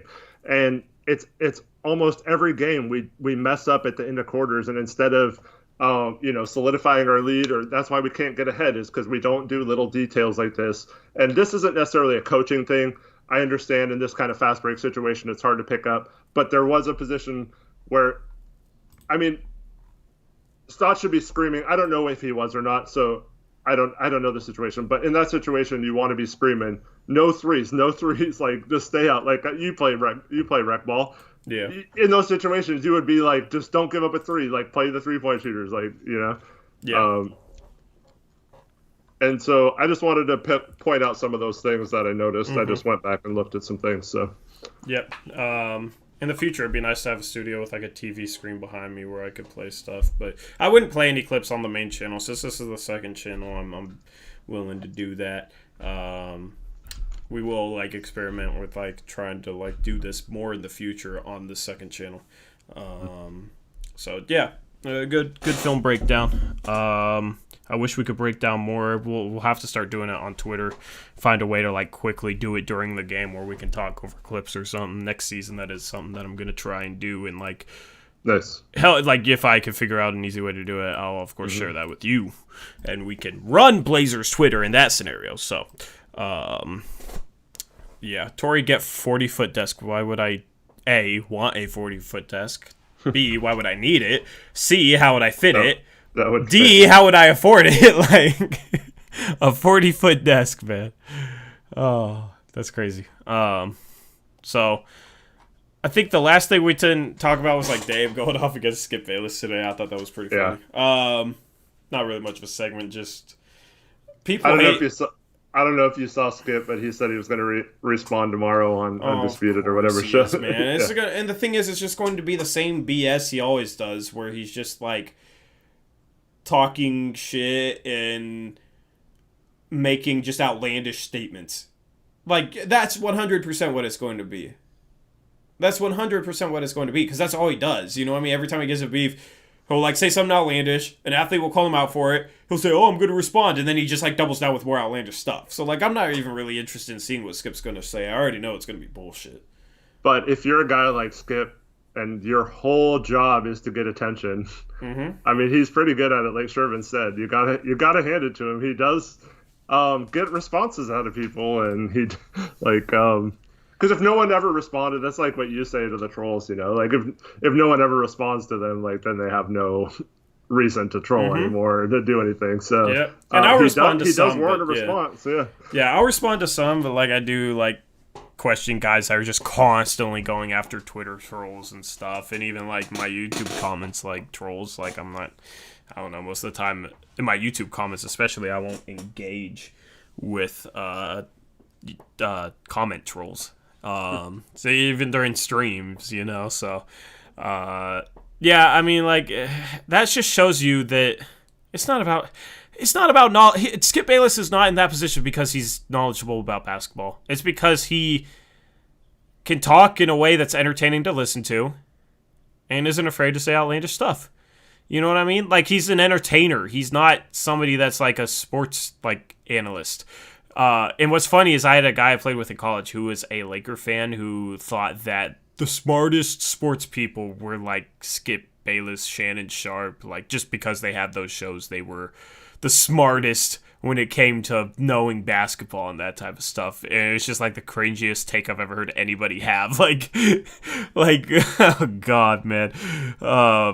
Yeah, that guy was not basketball smart and thought he was an absolute genius. And also thought he could make the G League and stuff. That guy was a very interesting character. He was playing community college ball in Tri-Cities and thought he was a future G League prospect and just had to have the right training for a little bit. One of those type of guys. So, yeah, no. The only people that buy those...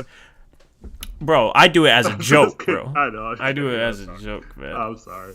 Don't ever, if you knew what guy I'm talking about, you would know why I'm not just going to sit here and laugh at that joke. Because don't compare me to the guy I'm talking about even as a joke. Like, not even just the fact that he's a Laker fan, but just all the stuff. Oh, God. So, like, I have a particular group of friends who, there's one guy in particular who always says, like, stupid-ass sports takes, like... Mm-hmm. But it makes it interesting. Like, you're on a road trip or something, and he says something really stupid, and then you, like, discuss it for an hour or whatever, and, like, make fun of him and stuff. So, like, that's what hot take sports shows are. They just try to get whatever kind of, like, they don't even believe most of the crap they say. They just try to say whatever elicits the most response out of people and the biggest response. And the worse people go at Skip, the better he is at his job, because he's getting all these people to talk about him. Mm-hmm. So, yeah. Andrew's trying to be the comment section version of Skip with Lonzo Ball for MVP next season. But yeah, he's played great in the bubble. I've heard he's been horrible. I haven't really watched him a ton, but he's been. Yeah, it's even worse than you probably think. Really? Yeah. Let me go look at his game log for the hell of it. But yeah, I mean, like, that's the thing. That shows you that media is not about basketball knowledge. I mean, if we see that with our local media, right?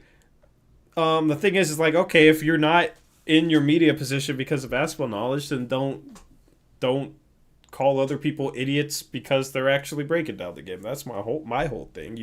It's fine if you have, if you love stats, don't want to criticize stuff. It's when it comes to, like, the completely going after people who, like, have criticism. That's the stuff that drives me crazy. Like, when it's legitimate criticism. Because I go after, like, Dame haters and stuff. But that's not legitimate criticism. Like, I've never seen, like, legitimate criticism that makes sense from Dame, for people saying, oh, you're too nice to him. Yeah. Well, the thing that bothers me is, like, so you see all these posts like Stotts doesn't do this well, but he's great. Like, yeah, I can see that, but he got to the Western Conference Finals. Like, it's like they acknowledge that he sucks in a whole, like, a defense and needs a defensive-minded coach and can't coach defense at all, but that's okay because he's a great coach. And it's like, huh? Like, that's... Like Trevin says, that's 50% of the game is defense. Like, you're just gonna completely ignore that. Like, what? Hold up. Oh, do you just look at Lonzo stats? No. I haven't gotten to that yet. Okay. Hold up. We're going to react to this together live. Explanation. I don't know you. Stop speaking on me incorrect. Like.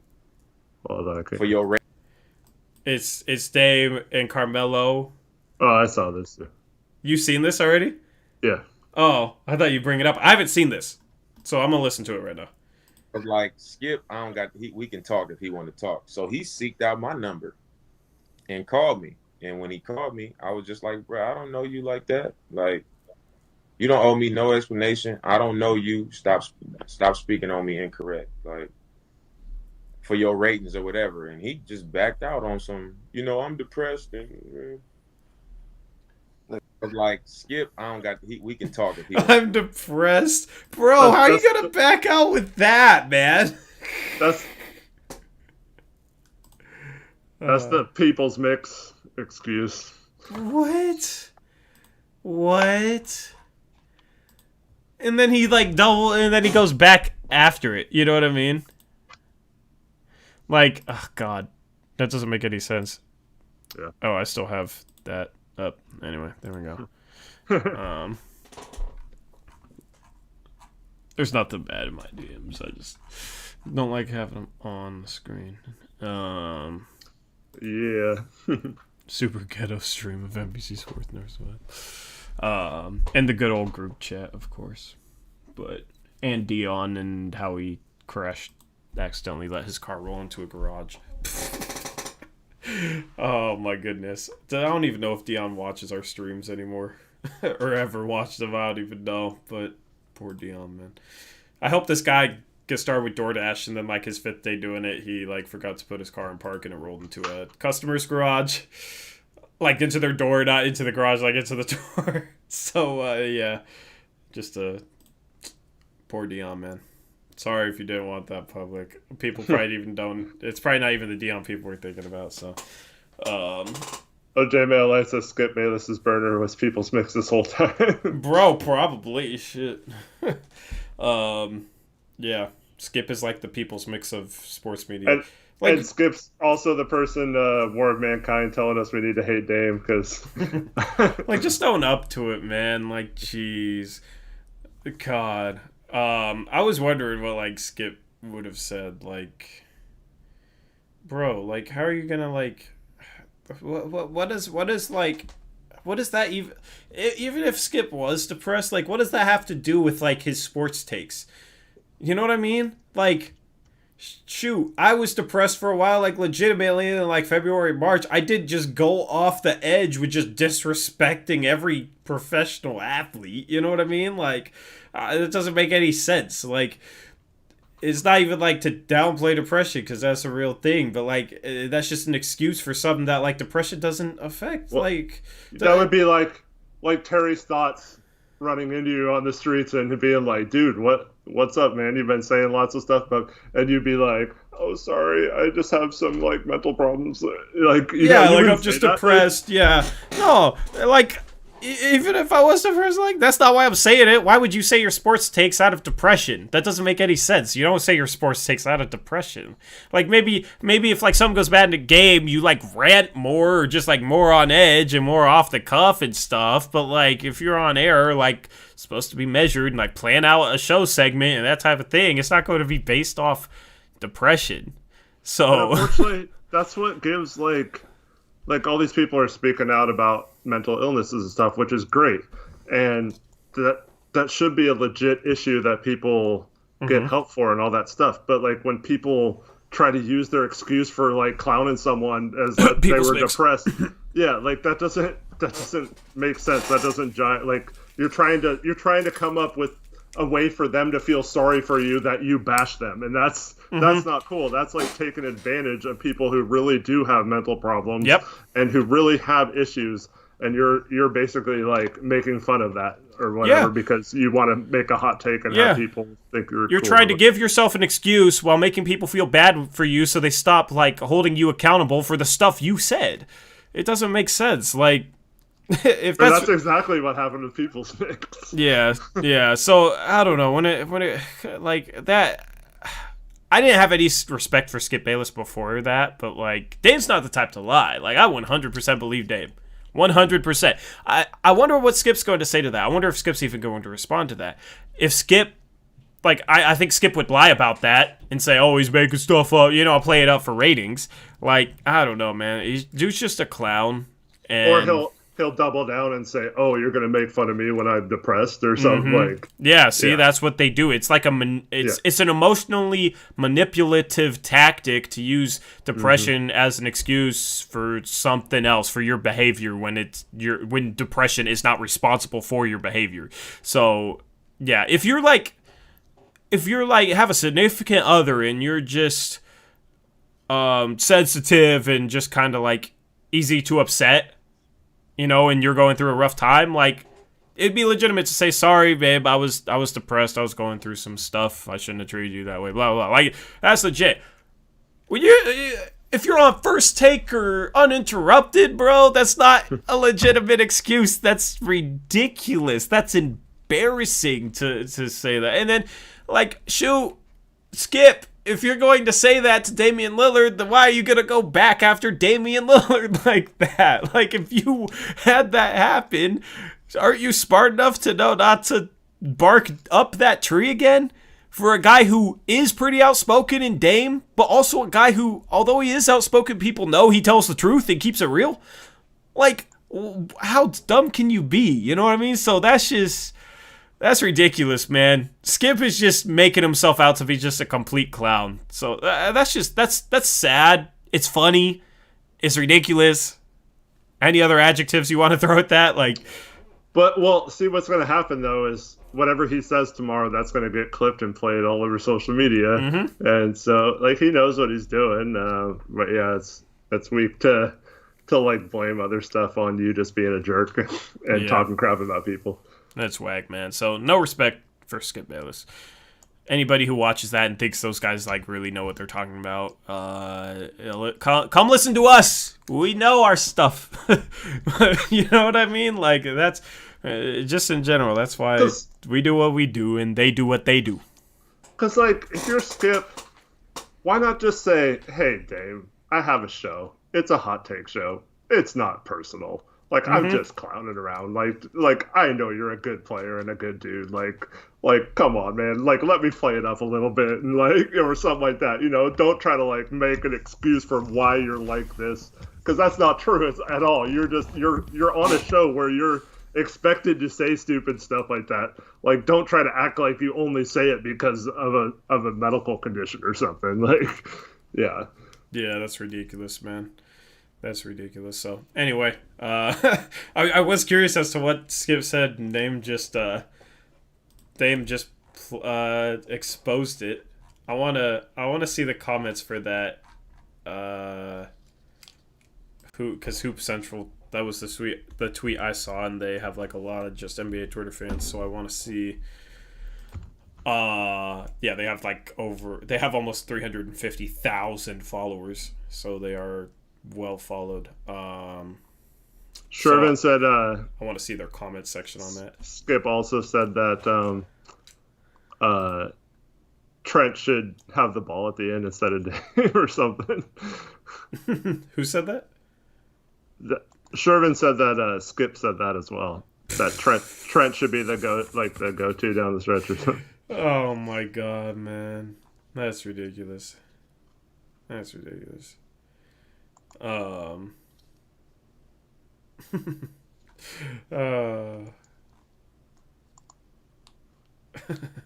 Dame's just going off, man. Dame is like, bro, like I don't hold back and I just like speak my mind on Twitter and it's just fun to see like Dame do the same thing. You know what I mean? Because that's what I'm about. Shoot, if I was in that position, I would air it all out like that, you know? Maybe not as cool as Dame makes it, you know, but that's like my whole attitude. Obviously, I'm a lot heavier with the Twitter fingers, you know, because I cover the team and I got a lot of beef with media and that type of thing. I'm not an athlete, but I like that attitude he has. And I like that he's not willing to back down from anyone. So, anyway, if you want to just type, I guess it's time for us to sign off. If you want to start your essay. I'm done. Someone just responded to my retweet of the stream going live. And, yeah. Got you. Were they hating? No, he says... I feel like every game in the bubble has been the biggest game of the year. What makes you qualify this Mavs game as such? Because I said this is probably the biggest game of the year. He's kind of saying what I was saying. Yeah, I know we need to win, but just because they may or may not play their starters, because Boston will also hopefully beat Memphis. And I said we win this game, we're probably the 8 seed, lose, and we're likely missing the playoffs. Doesn't get much bigger than that until the next one. Yep. So, anyway, Alvaro comes in. Alvaro always late. We'll check it with chat for 5 minutes because we haven't really like paid much attention to chat during this whole time, other than when we were counting votes. So we're not gonna. So earlier in the stream, I saw off-season questions. Not gonna answer off-season questions until the off-season. We'll have a lot of time to talk about stuff in the off-season. Shoot. Well, not a lot of time, but shoot. Well, I guess we will if we don't. It's the playoffs. But. If Eric wants his version of because I want to get in the offseason, I want to try and get back to doing Monday mailbags consistently every Monday. Eric's version of that could be on our website once our website's live, if he wants. You know what I mean? Like we'll have not even just the channel. You know, in late September, it won't even just be the channel. We'll have a website that will like break down off-season stuff on that I'll write for, Eric will write for. We'll have other writers. Nate Mann plans to write a little bit, which I love Nate's stuff. So yeah, we'll have plenty of coverage on the off season. So right now it makes no sense. 2 games left in this bubble. It makes no sense to answer off season stuff. And I've always said I'm free to do mailbags too if you ever want me to if you're too busy or whatever. So just so we have one every week. Yeah, I just got I need a I'm sure you could put it together. Actually, you have, haven't you? Have you ever done a mailbag? I haven't done a mailbag by myself, but it doesn't seem that hard with just putting the comment on the bottom and editing it. So yeah. Beavis and Butthead, Dallas is not resting their starters tomorrow, at least not Porzingis and Doncic. I don't know how much they'll play, but they're going to play them. Yeah, so, but yeah, no off-season questions. That's my whole point, is just no off-season questions on... And Alvaro, we have no idea what the next season will happen, if they'll have to do it in a bubble again, or what's going to happen. Yeah. Or if they'll even agree to do it in the bubble. But, yeah, it's looking like some of the college football season might be canceled too, or all of it. Just crazy right now. I don't know what's going to happen. So I'd like to pretend I know what's going to happen, but I have no idea. Yeah, we'll just have to wait and see. Why would they do that, Zacho? They need to switch every pick against Well, that's the one thing I forgot to get to in the preview. Tomorrow, why not throw out a little of the defense you throw at Harden against Luka? You know, just as a wrinkle. You know, maybe not make it your whole game plan, but if Luka starts playing well, because we're sagging the big, adjust. Terry, you can adjust your defense in the middle of a game, man. So, yeah, if Luka starts going off and we don't adjust to that, I will be ranting about it tomorrow. Well, our season's likely over if we don't adjust. Yeah, if Luka's going off and we don't adjust, yeah.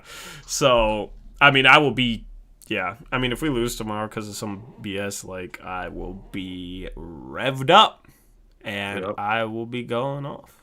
I need to like keep my voice at like a normal tone, because like I listened back to what I got like really bad after that Clippers loss, and it just sounds weird. I don't have the mic that like the people who do radio and that type of stuff. They have such good mics that like they can get louder and like get more emotion in their voice, and it'll keep it at like the same volume, so it will sound all right. For like us, I noticed it just gets like way too loud, and it's just like whoa. Like so. Well, there's a solution to that, as Beavis and Butthead just pointed out. You could just do a muted rant, your specialty, and then by the time you unmute it, you're kind of... That rant was good, too. That rant was... Because I've had some bad rants, and I've had some good rants. That rant was actually good. That was maybe my favorite rant. Because I was, like, really pissed, but I didn't even feel like really going off that hard, but I knew people wanted me to, so it was, like, kind of just, like, an entertainment thing, you know what I mean? Yeah. Like, I don't know. Like, I was very mad about it, so, you know, it wasn't, like, too forced or anything, but I'll definitely here and there, like, play up a rant a little bit if people want it, and, you know, it makes sense if that matters. So, you know, I'm also an entertainer. I'm not the complete opposite of Skip Bayless. Skip Bayless just is all entertainment and no good basketball takes. I'm not all good basketball takes and no entertainment, right? I'm all good basketball takes and a little entertainment. So, yeah. Chris says, do the muted rant, but dub over it with an inside voice. So that'd be funny. If you're muted, but then you had a thoughts by Tori. Oh, so right here, I am super mad. I should have done that. Stotts switch the picks that would have been so... How many games this season is Stotts just going to switch every pick and not adjust at halftime? You should be the narrator, bro. Oh, yeah. That voice you is... You rant muted, but have me unmuted, and I'll do the inside voice of Tori. Bro, if we lose tomorrow night, we have to do that. Yes. So many. I know exactly what you're gonna say too. So many people will be confused, and everybody who's watching this right now will probably just be laughing their ass off, and it'll like cheer them up if we lose tomorrow. So yes, we'll. We have 34 people that'll know what's happening, and everyone, the other 100 will be like, "What the heck is this show?" Like, go straight into it, or Yeah, just start off with it. Like, don't even say anything. Just are you start off. gonna be? I feel like you're gonna be too mad to replicate the voice you just had there. You know what? Like, honestly, if we lose, I'll just be like, at least I get to do something fun afterwards. Because that would be a lot of fun. Bro, we'll have to do it. You'll have to, like... I'm not sure if I mute my microphone, if they can still hear you. Let's test that right now. I'm going to mute my microphone in 3, 2, 1. Talk after I say 1, all right? 3, 2, 1. Okay, this is Tori's inner voice, and we are Deep Thoughts with Tori Jones about the horrible coaching that's going on today. Can everyone hear my deep thoughts? Is it working? Yes. You have to act like you're ranting, though. Okay, yeah, it's working.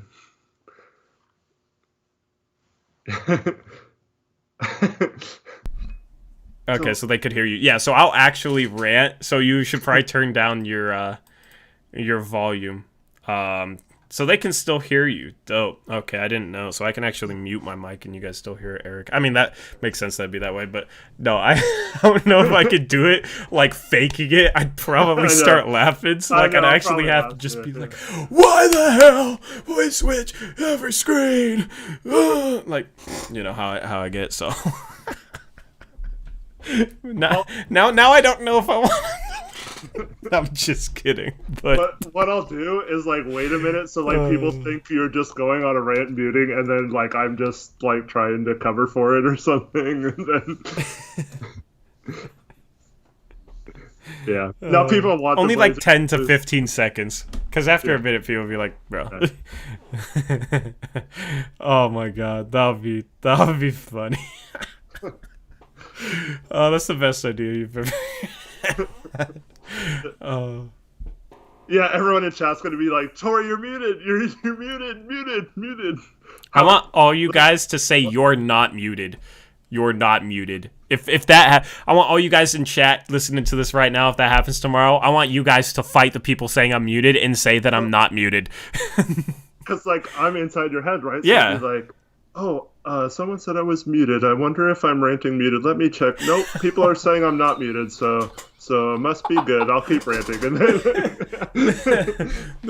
the problem is, nope. Trevin said I'm not muted, so I'm good. I'll just keep ranting. I'm gonna only have my face cam on for that part if that happens, and then after we're done with it, I'll bring your face cam in. But just so it's just me, and then you're just, that would be funny as hell. Where, bro? Okay, my expectations for your entertainment ideas have now risen a lot. I hope that you could just keep churning them out like that, because that is beautiful, and hopefully it doesn't happen. But oh my goodness, that's funny. Alvaro says you should pretend there's lag also. No, it'd be like, Eric keeps telling me there's lag. I don't understand why he doesn't just wait a few seconds to see if it goes away before he tells me. I told him a million times, just wait a few seconds. It happens every once in a while.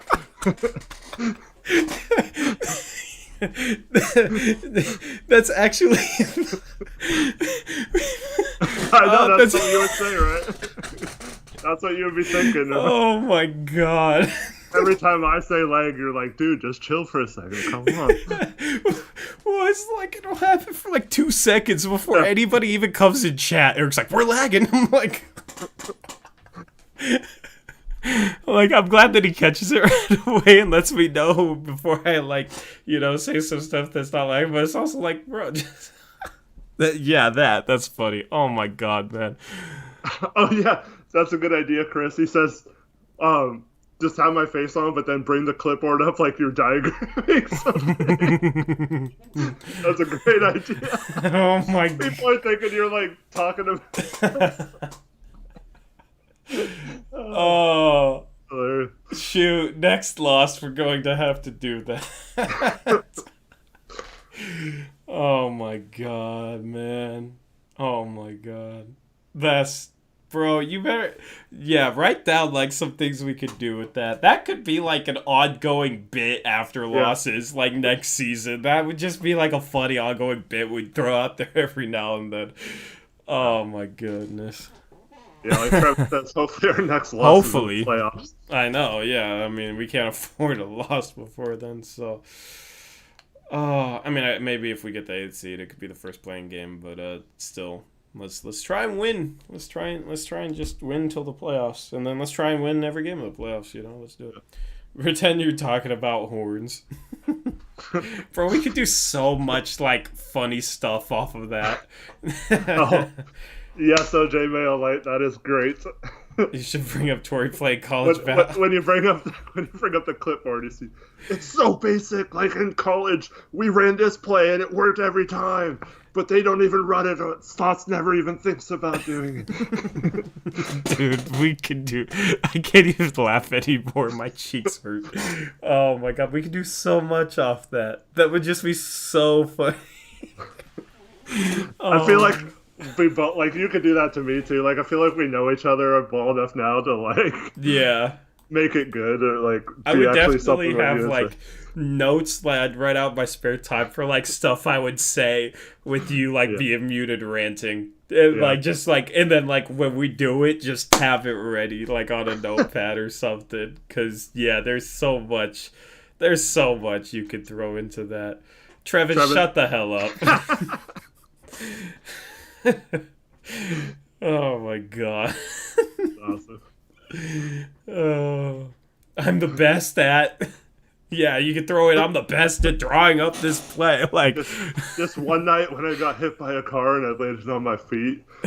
Terry Stotts couldn't do that if he was coaching and got hit by a car. But if I was on the sideline and I got hit by a car, there's no way I would stop coaching. I just land on my feet. If I was on the sideline and got hit by a car.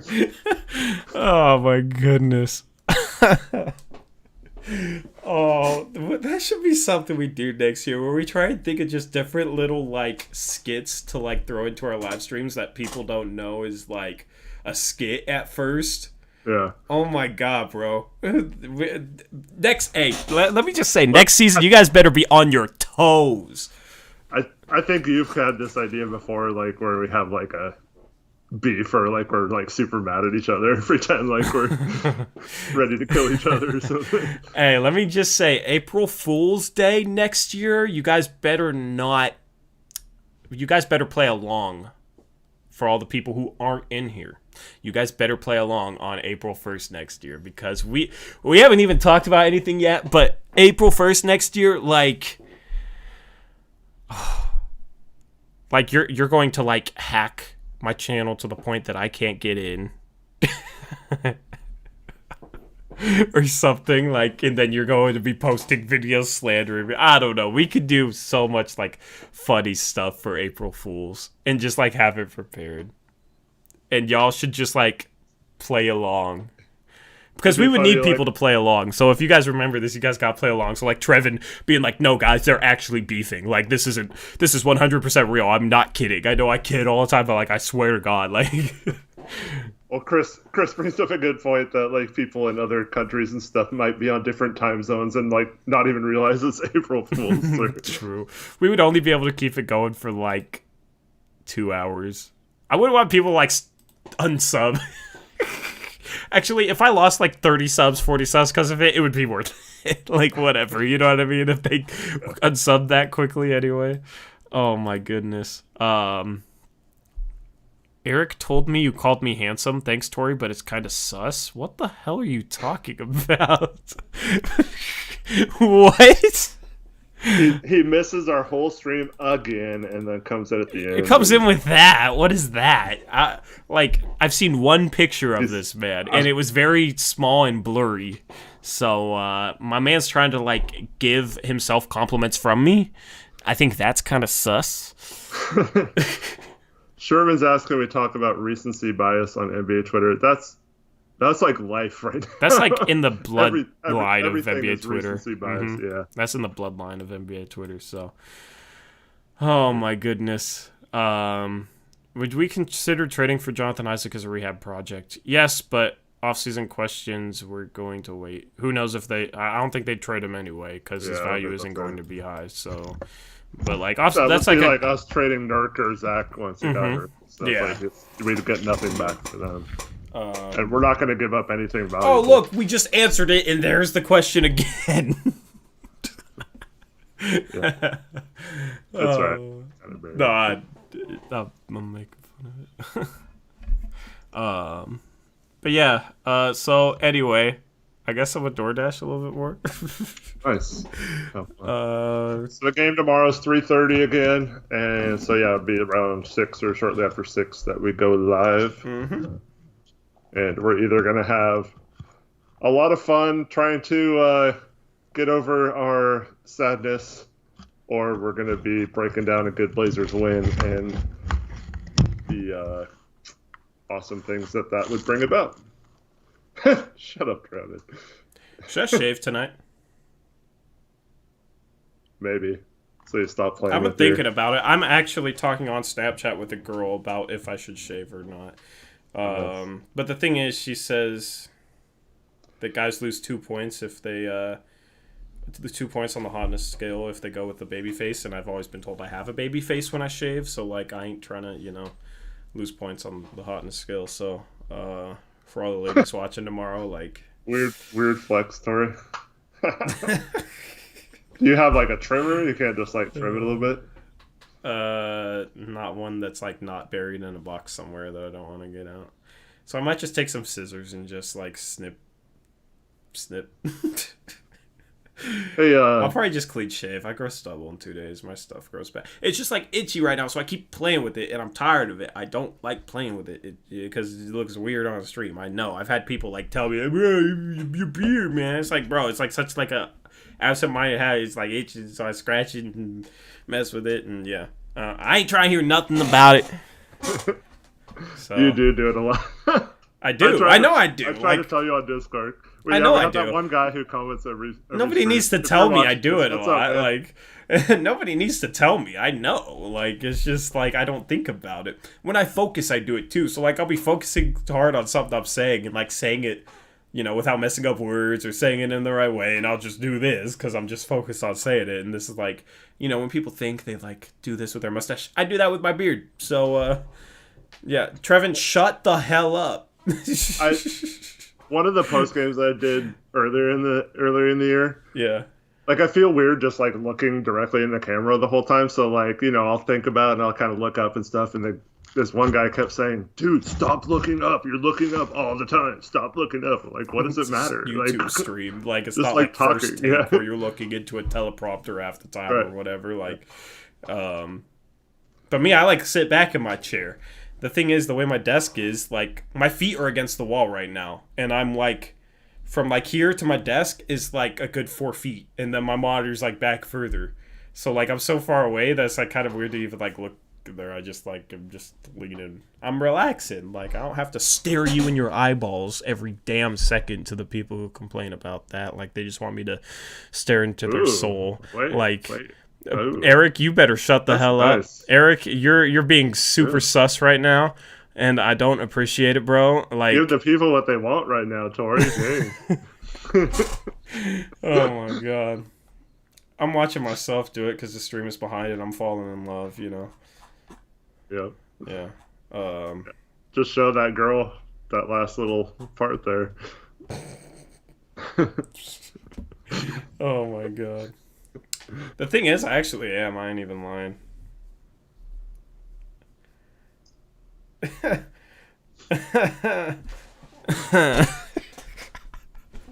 don't know what that was, man.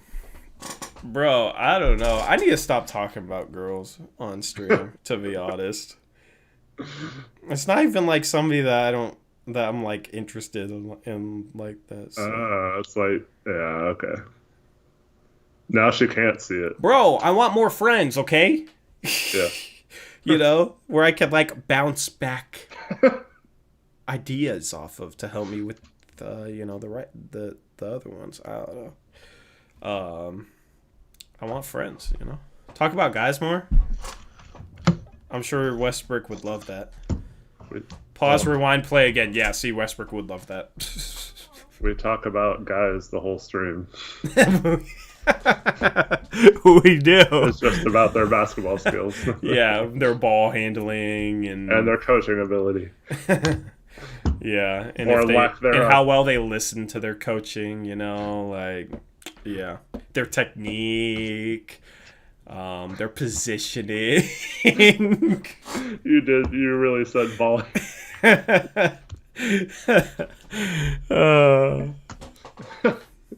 If they how well they can back down, like, yeah, so this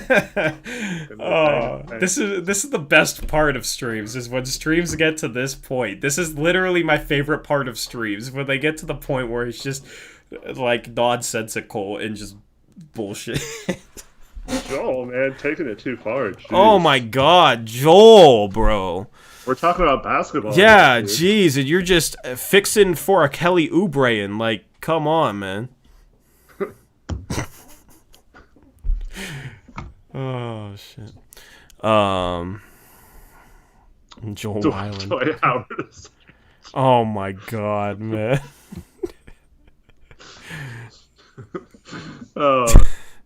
This is. We didn't talk about it last stream, but did you see the Donovan Mitchell thing? Oh my god, man. What is it with guards in our conference and like sex tape type stuff? Jamal Murray, Donovan Mitchell. So, like, is Dame gonna be next? Like, shit. Like, I couldn't really tell what was going. Like, was it just like a black screen? Like, could you see anything? Yeah, it was black screen, but you could tell he was beating, as the kids would say, beating cakes. Yeah. Clapping cheeks. Yeah, there you go. What if he was just watching porn or something? How would he be watching porn if his phone was on Instagram Live? Well, he could have been on a computer or something. Oh, you could tell. You could tell the sound was real. It was probably Taylor Rooks, apparently, is what a lot of people were saying. I saw that rumor. Yeah. Or the man. I don't know, man. It's probably like the Olympic Village, to be honest. So. Yeah.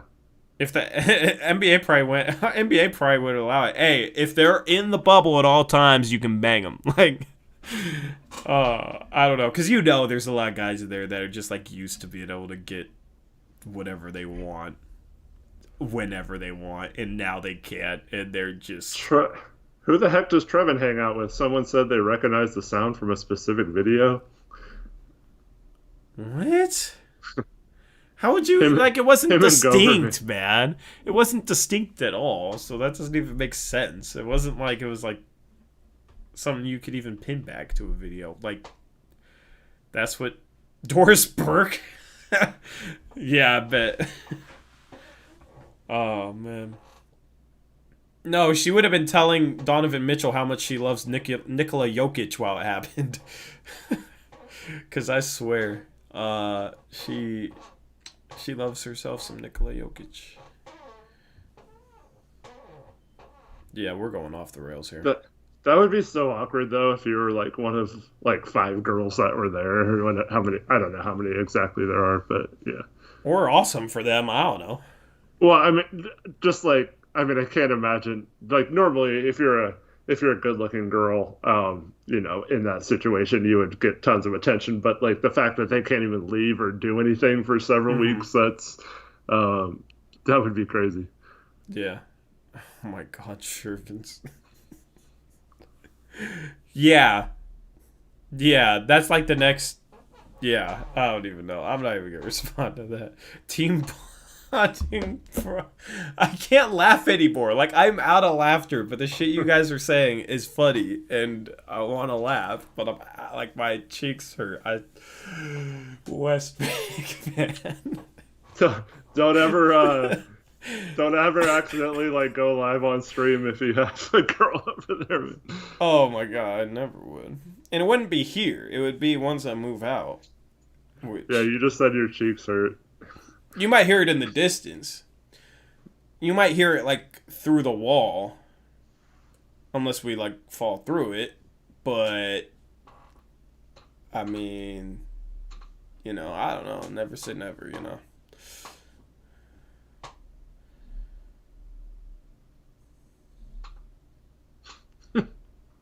this stream. I was just waiting for you to say something. That was like a legitimate pause. Yeah. Oh my god. What's wrong with y'all, man? What's wrong with us? It's midnight, we're on YouTube, and we're... Oh my god. Who brought that up? Somebody brought that up knowing it was just going to go to absolute shit. I mean, props, I guess, to whoever brought that up. Yeah. Oh my goodness. I have good taste? Why do I have good taste? Because Trevin said you'd agree with him on Rachel Nichols. Oh yeah, she's fine as hell. A couple streams ago, Tori was talking about taking more than 30 feet. Well, Eric was saying I needed to, man. I was saying like I didn't really care to, but Eric was telling me I had to. like it's just pure pressure, bro. Jason Joseph, he accidentally went live while his girl was downstairs performing, and yeah. That's how you're gonna describe it? She was, going downtown, and he recorded it, and it went live, and yeah. I love listening to Eric try and explain this in a PG way, as if this stream isn't already at least PG-13 based off the last 10 minutes. She playing the flute. She... Yeah, you could say that. Oh my goodness. Yeah. So, I mean... If you missed it, the funniest part about the whole thing was, like, the people making fun of his... Oh, shut up, Eric! Don't even go there! Why are you gonna go there, man? It's true. Yeah, it happened, but why you gotta say it? Like, that Stephen A. meme, bro. Like... where he's like, I mean, you're not wrong, but you don't gotta say it. Oh my god, man. I love how Eric's like trying to keep it super PG, like what, like, you know, he was just going downtown, right? But the funniest part they were talking about is I'm talking about his grooming and his patches. Oh, I gotta end this stream with you. I'm the one who's supposed to be a little bit more out there than you, but right now you are more out there than anybody, and it's just it's catastrophic right now. I forgot who it was, but someone had a picture of someone's like beard, and it was all patchy, like, and it looked exactly. You compared? What do you do? You did like a cross-section analysis? You like broke it down like we broke down the film earlier? If you like look here... It was a picture. Someone put up a picture of just like a section cut out of the video compared to like someone else's beard, and it looked exactly the same. I didn't even know when I was looking at it first, and then I was like, oh god. I'm so glad this channel isn't monetized yet. Oh my god. I haven't said anything. I've been dancing around it. Joe, why are you telling me to chill? Tell Eric to chill. Oh my goodness. Yeah. Yeah, that'd be funny. Hopefully, my mom isn't up this late. Thankfully, she works early in the morning on it. But we need your mom to watch every stream. Hopefully, she doesn't watch this whole stream. Maybe just the first part of it. Oh, bro. Oh my goodness. I can't. I wasn't the one who. Bro, don't even try and pass the blame. I wasn't the one that went on live showing that to everyone. True. I mean, I don't know what the man was doing, but I can only comment about what I see on Twitter and stuff. Oh, I gotta step this chick back.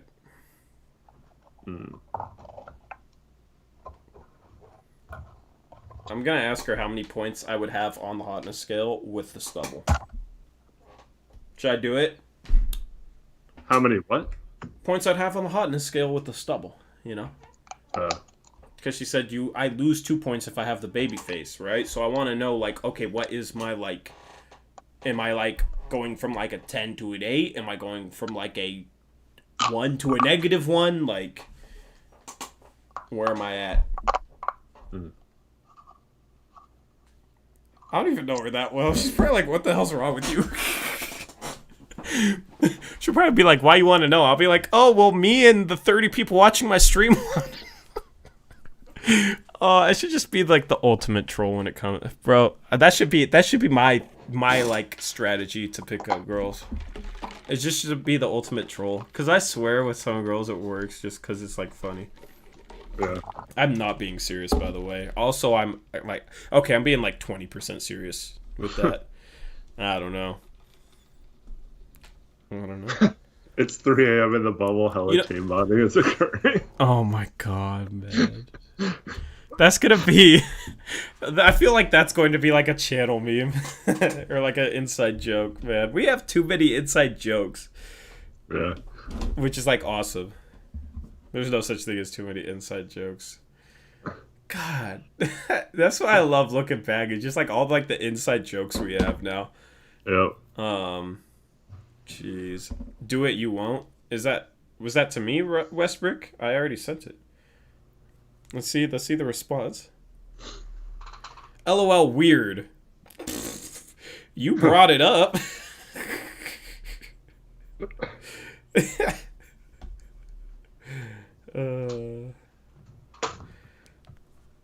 One inside joke.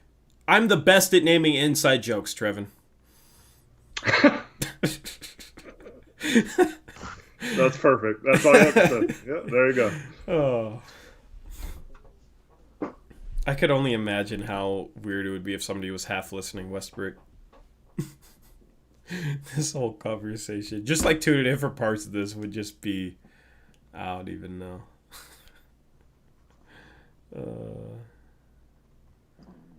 Shervin's, you're bad, man.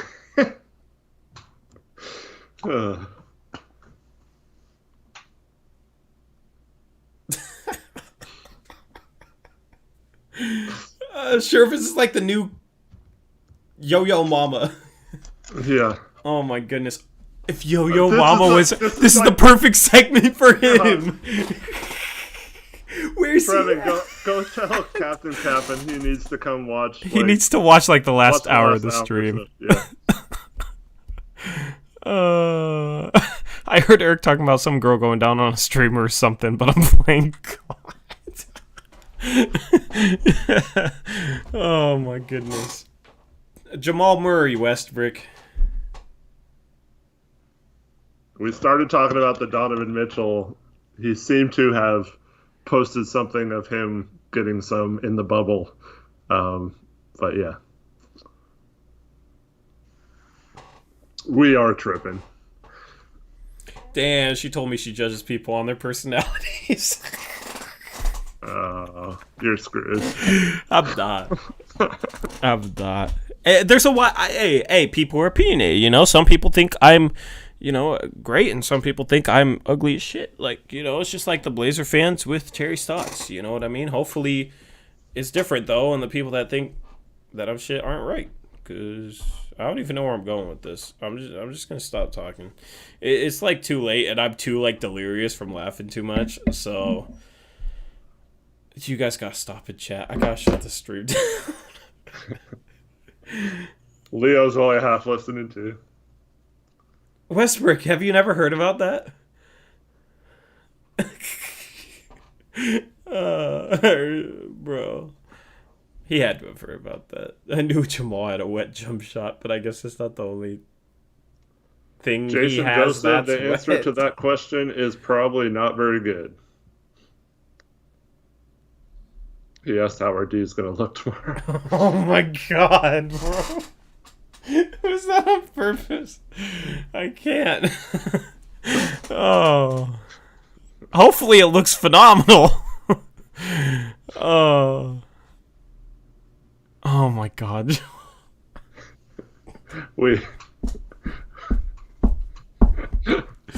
Yeah. Oh. What the hell have I started? Oh my god. Yeah, I mean, like when I broke down film earlier, you see how quickly we I can't even say. Where are you going with that one? Where the hell were you gonna take that? No. Now you have to say it. Like, you have to say it. You cannot. I was gonna say something about, happening too early.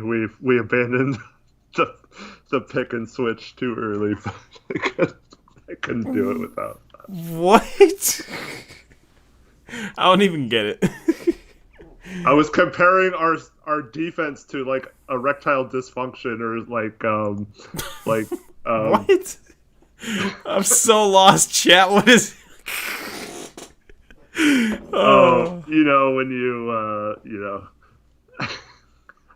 when have it happen too quickly, and then it's over. Like, that's what teams do to us. Like, they just score way too easily, and then we're done.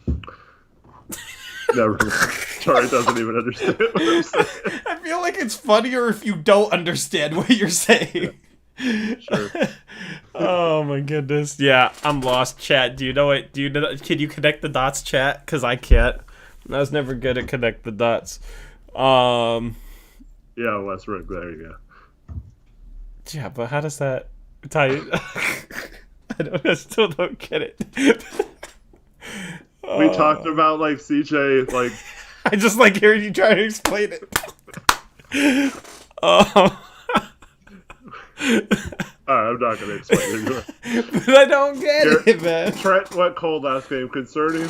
Nah, he was due for a bad game. It's not. Oh, yeah. Okay, I get it now. Why do you say that? Yes, I get it now.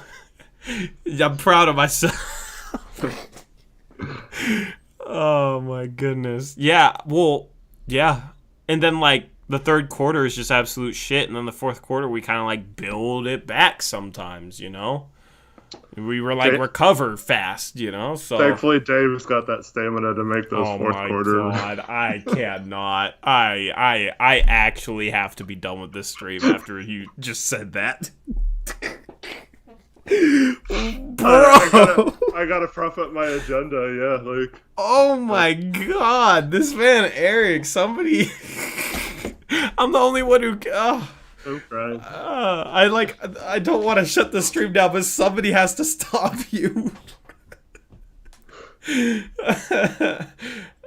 Oh, fuck. I hope he's not juicing. Funny stream, bro. Oh my goodness. Oh my, It's better like at the end when he takes it strong to the hole instead of Dude, shut the hell up, man. This is not okay. You are not okay. About basketball, I don't know what you're. Oh my god, you put Eric in the garage outside of where his family can hear him. He's just a loose cannon. Oh my goodness. The stream got away from you, mostly. Shit. I lost control of it. Yep, you're right. Shit. I lost control of chat. I lost control of you. That's great. I can barely control myself. Oh my god. Sherman has a great point. We definitely have to stop Doncic from penetrating. Oh my god, how many? We do. That's true. We have to stop his penetration. You don't agree? Yeah, I mean, it hurts us all the time.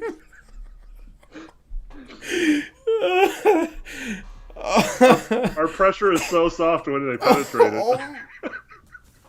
Bro. It is. They can get right into the middle. Stop, please. Alright.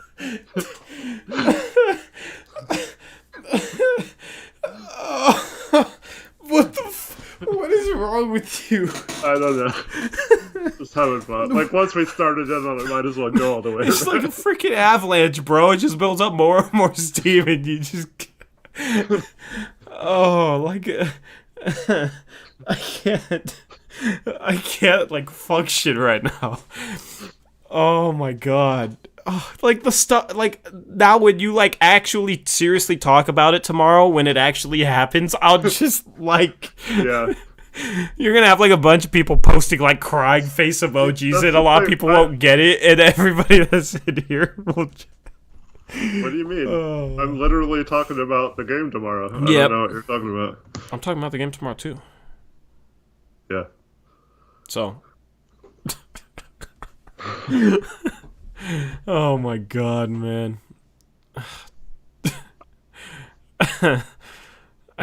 Who are you and what? I don't know who he is either, Trevin. I don't know who I'm like allowing on this platform right now. It's definitely not Eric Brett. It's definitely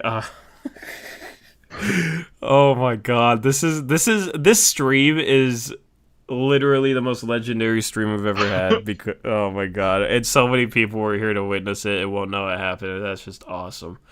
Anyway, like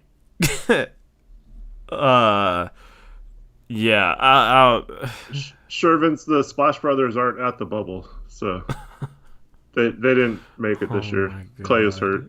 Oh my god.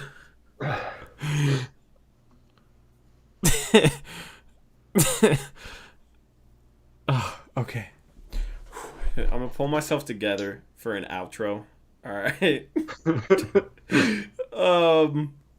I mean, thank you guys for watching. Yeah.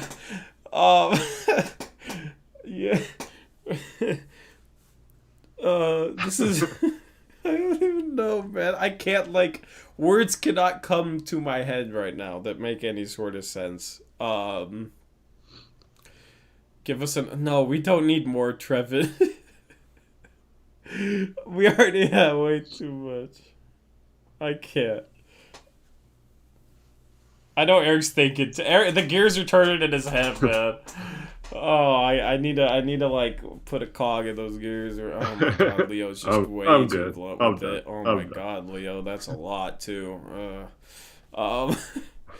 Blazers Uprise OnlyFans. Oh, my. It would it's be just like streams where we just make jokes like this. Tasteful basketball analysis, but it's like super dirty. I mean, I haven't said one thing that I haven't said like in a previous stream about like actual analysis. I said we needed to get more creative with like segments of streams and like maybe come up with some skits. I didn't mean this shit. Like. Sorry. Oh my goodness. Hey man, part of that was chat too. They were wilding too. Bro, chat's always wild. Once chat gets started, it doesn't stop, man. Especially with like the people we have in here. Oh my goodness. But not having Captain Cap in here for this, that's the biggest upset. Oh, I know. Normally man. he would have taken it. How many times would he have nutted in this segment? Oh god. Bro, he would have played it. Oh, this was the perfect stream for him, man. Oh my god. Oh my god. Anyway, okay, we gotta we gotta sign off. Sure, Vince, I ain't even gonna read that, man. What? Come on, bro. Come on, man. Oh my goodness. Yes, I remember that, Trevin. Yes, it happened like 20 minutes ago. I do remember.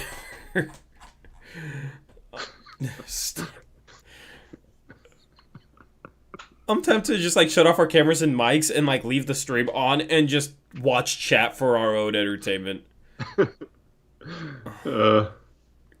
Cause like it doesn't stop, bro. Like it's just a constant flow right now. So I don't know.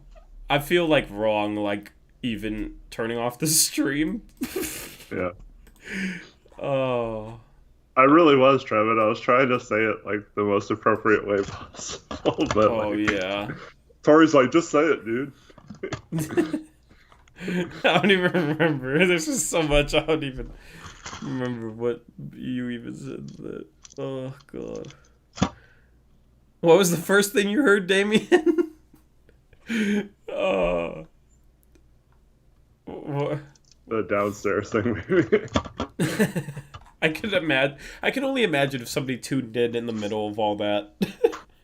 Probably like, Chad Doing too did for the first time ever. Like, you know what? I'm really going to try and understand what these guys. He would love this segment. Oh, he would be our biggest fans after this, because that joke that Joel just said about Gary Trent stroking it is that was he had a tweet about that the other day. Oh. Like he said, like Gary Trent's really stroking it in Orlando right now. Yeah, you're right. You would love it. Oh my god. Anyway. We need constant tweeting from you two during the games tomorrow. I always do, man. For the most part, unless my phone's dead, which happened last game. So, sure, Vince, crack me up, man. One thing before we go, I forgot about something that would also be a key to this game. Oh, did you? Oh my god. Yeah. What, Eric? Let's hear your expert analysis. We definitely need Nurkic to go bang down low in the post. Yeah. Nurkic got bang. Yeah, okay. What? He's gonna have like Porzingis or Kleber or someone on him. You like him exotic? He's got a bang. You like him? You like him exotic? You like him European, huh? Okay, Eric. You like your European bigs, don't you? Yeah. I mean, Dallas only has European bigs right now. True. Very true. Willie Cauley-Stein ain't European though, so don't forget about him. Don't forget about Trill, bro. Willie Cauley-Stein opted out and isn't in the bubble. Is he? Oh, I didn't even know that. Pay attention, jeez. Man, I don't. They've been playing Boban a lot. Oh, he's fun. Yeah, you're gonna get excited tomorrow.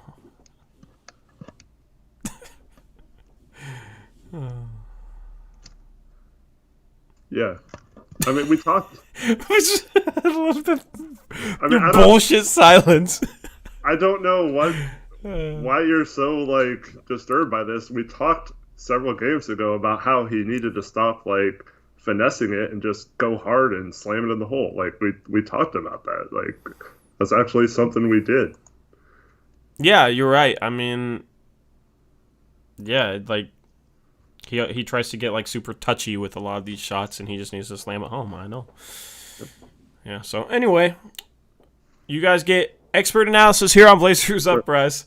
Sherman says to check your DMs. Oh God. Yeah. Make sure it's not on the display capture. Yeah, too many. When you go up soft, too many shots rim out. You gotta. Oh my God, that's the worst thing you've said. What? They rim out. I know, and I hate when that happens. So that's the worst thing you've said. Especially like that one game when Dame was tired and the shots were rimming out. Like. I'm not gonna play. I don't know what the audio is, so I'm not gonna play it out loud, Shervins.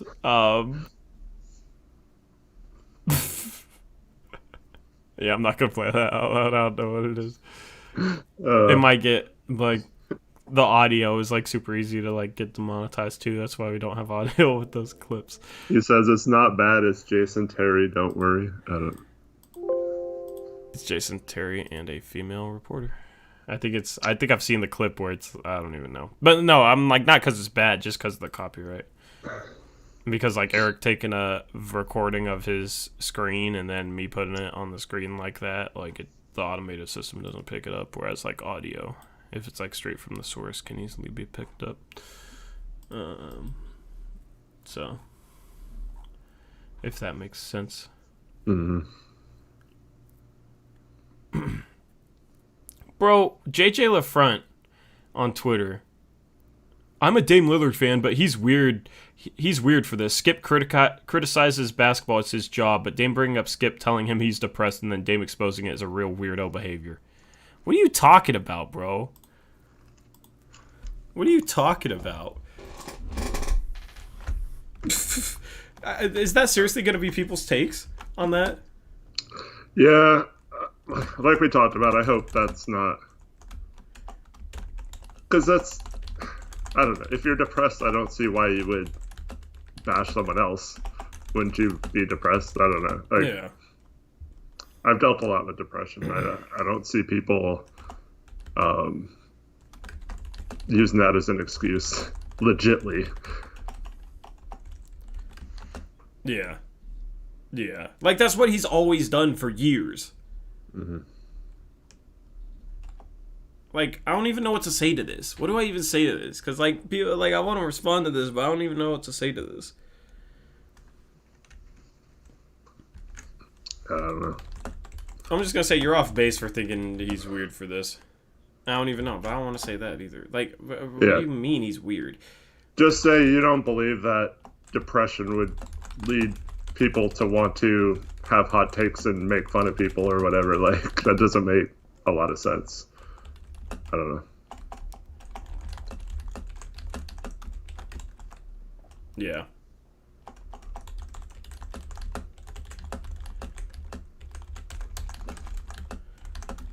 I said, you don't believe that depression would lead people to prepare and state hot takes attacking someone on an ESPN show known for that, right?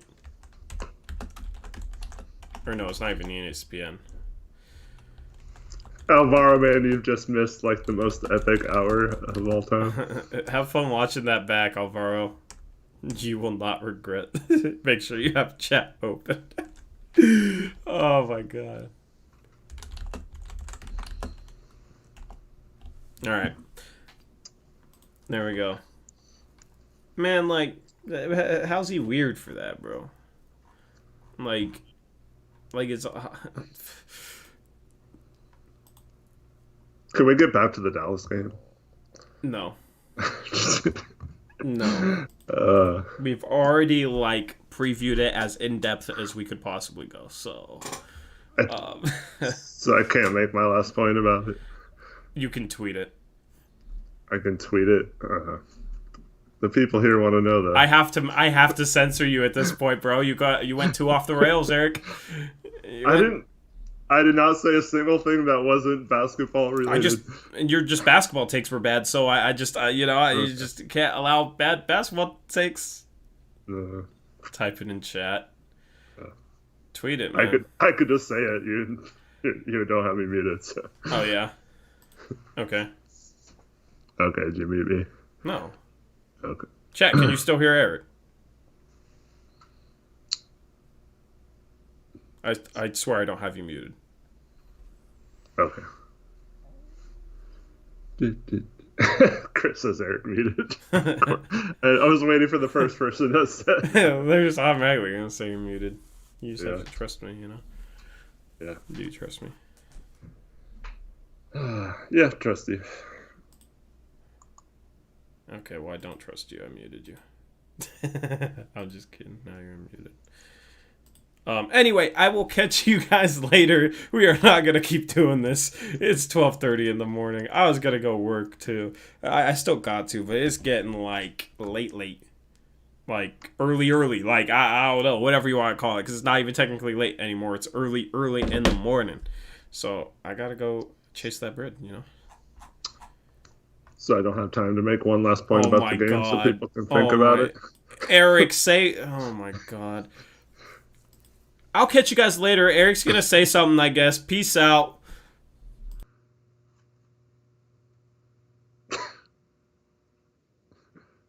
Okay. I was just going to say that the Blazers need to not go one-on-one and share the ball because we do better when the ball gets shared around the perimeter. It's just how it is. Like, we talk about this all the time. Don't be stagnant. Share the ball.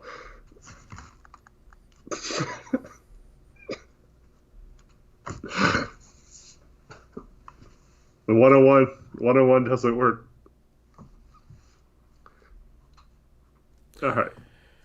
You're making me want the other Eric back. Do you not agree? Do you not agree? You know my stance on that, Eric. I ain't gonna play into your stuff again, bro. Because it'll keep going. Like, bro, I bet you these people in chat would keep this going until like 5 in the morning. Oh my goodness. It's too good. I'm done. Hamza,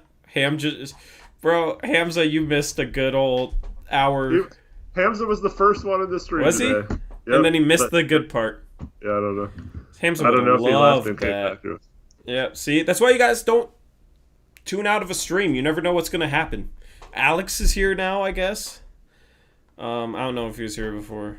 I don't even know. I just know Joel was definitely Alex here. said he just got here a few minutes ago. Yeah, that's why you guys tune into Blazers Uprise. You never know what you're going to get with us. Just when I think I can predict how a stream can go, it has a life of its own, man. And like, that's not even a joke. Like, we had a freaking like plan. And I'm like, okay, we're gonna talk about these 5 things, then we're gonna be done. Yeah. I tweeted it out. At like 11:15, I was like, wow, we're gonna end the stream early tonight. Oh my god. I know, that's what I mean. It's like has a life of its own. It's 12:36. All right. Well, I guess I'll start my DoorDash. When I get an order, I'll sign off, or I'll sign off 5 minutes from now. Do you guys want to talk about like something that's not sexual, or Tune in tomorrow if we lose, Alex. That's all I'll say. Oh yeah. Oh my god. Oh wait, so just to be clear, it's our fault that our basketball analysis is taken in a sexual manner by you? Yes. Okay. Yes, it is. I am going to take this order as long as it's not to an apartment complex. Thoughts on Casey Holdahl? What do you mean? Fuck is your...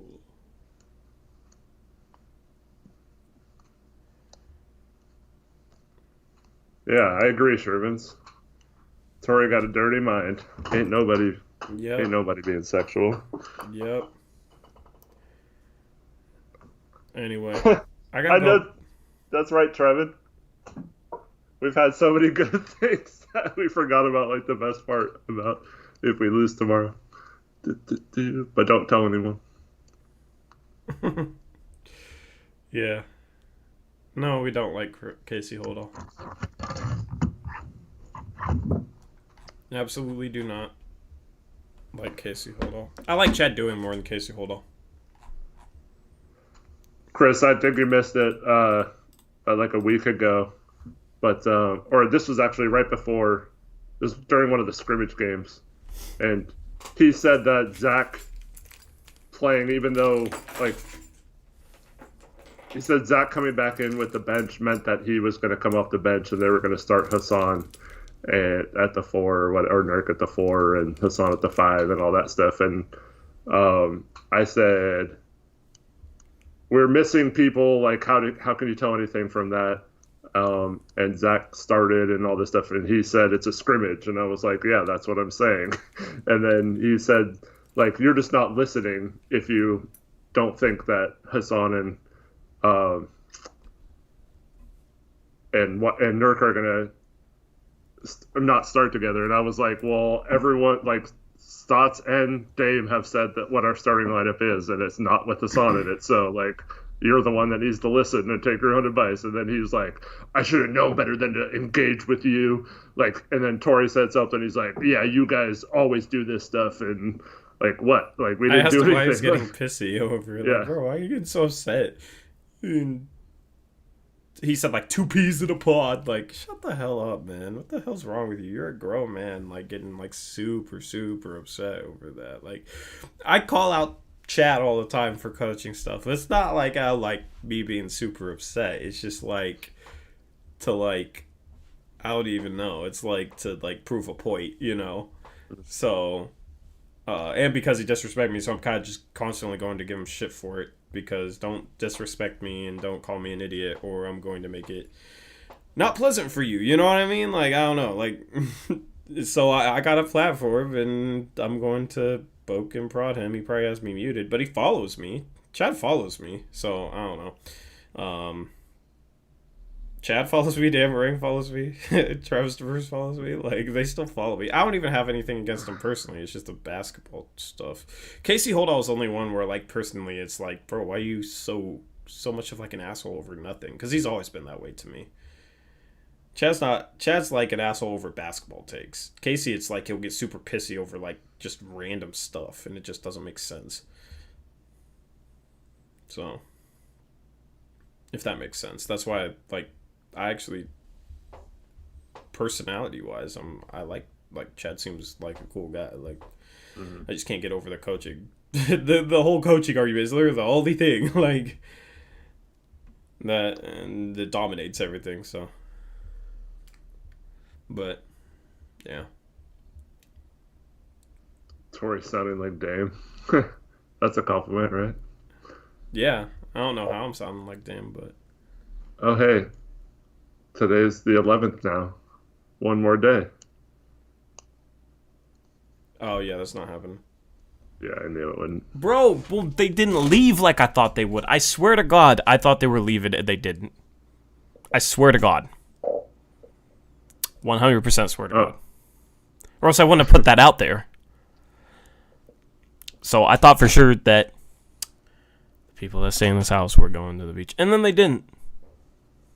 So they canceled. So yeah. I wouldn't have put that out there. Because then people were like, what the hell, man? Like, I wouldn't have put that out there. So, when I can move out, I actually think it'll be good, though. So, I might, like, actually try and dabble with that as, like, a hobby once I move out. Dabble with that type of stuff and do, like, EP and album type stuff. But, yeah. Nice. Sorry to disappoint. Trevin, you're going to expose me for this someday. Do it, Josu. The game might be over, or the season might be over on Thursday. Yeah, well, the season was supposed to end April 15th, so when it got suspended, everything else got messed up. So, no, I mean, I planned on being out of here. Oh yeah, I picked up an order. I'm gonna unassign it. Oops. Apologies to that guy. Hopefully, somebody's closer. I just unassigned it. I got a notification and I was like, oh, whoops. Go, man, hurry up. No, I unassigned myself from the delivery.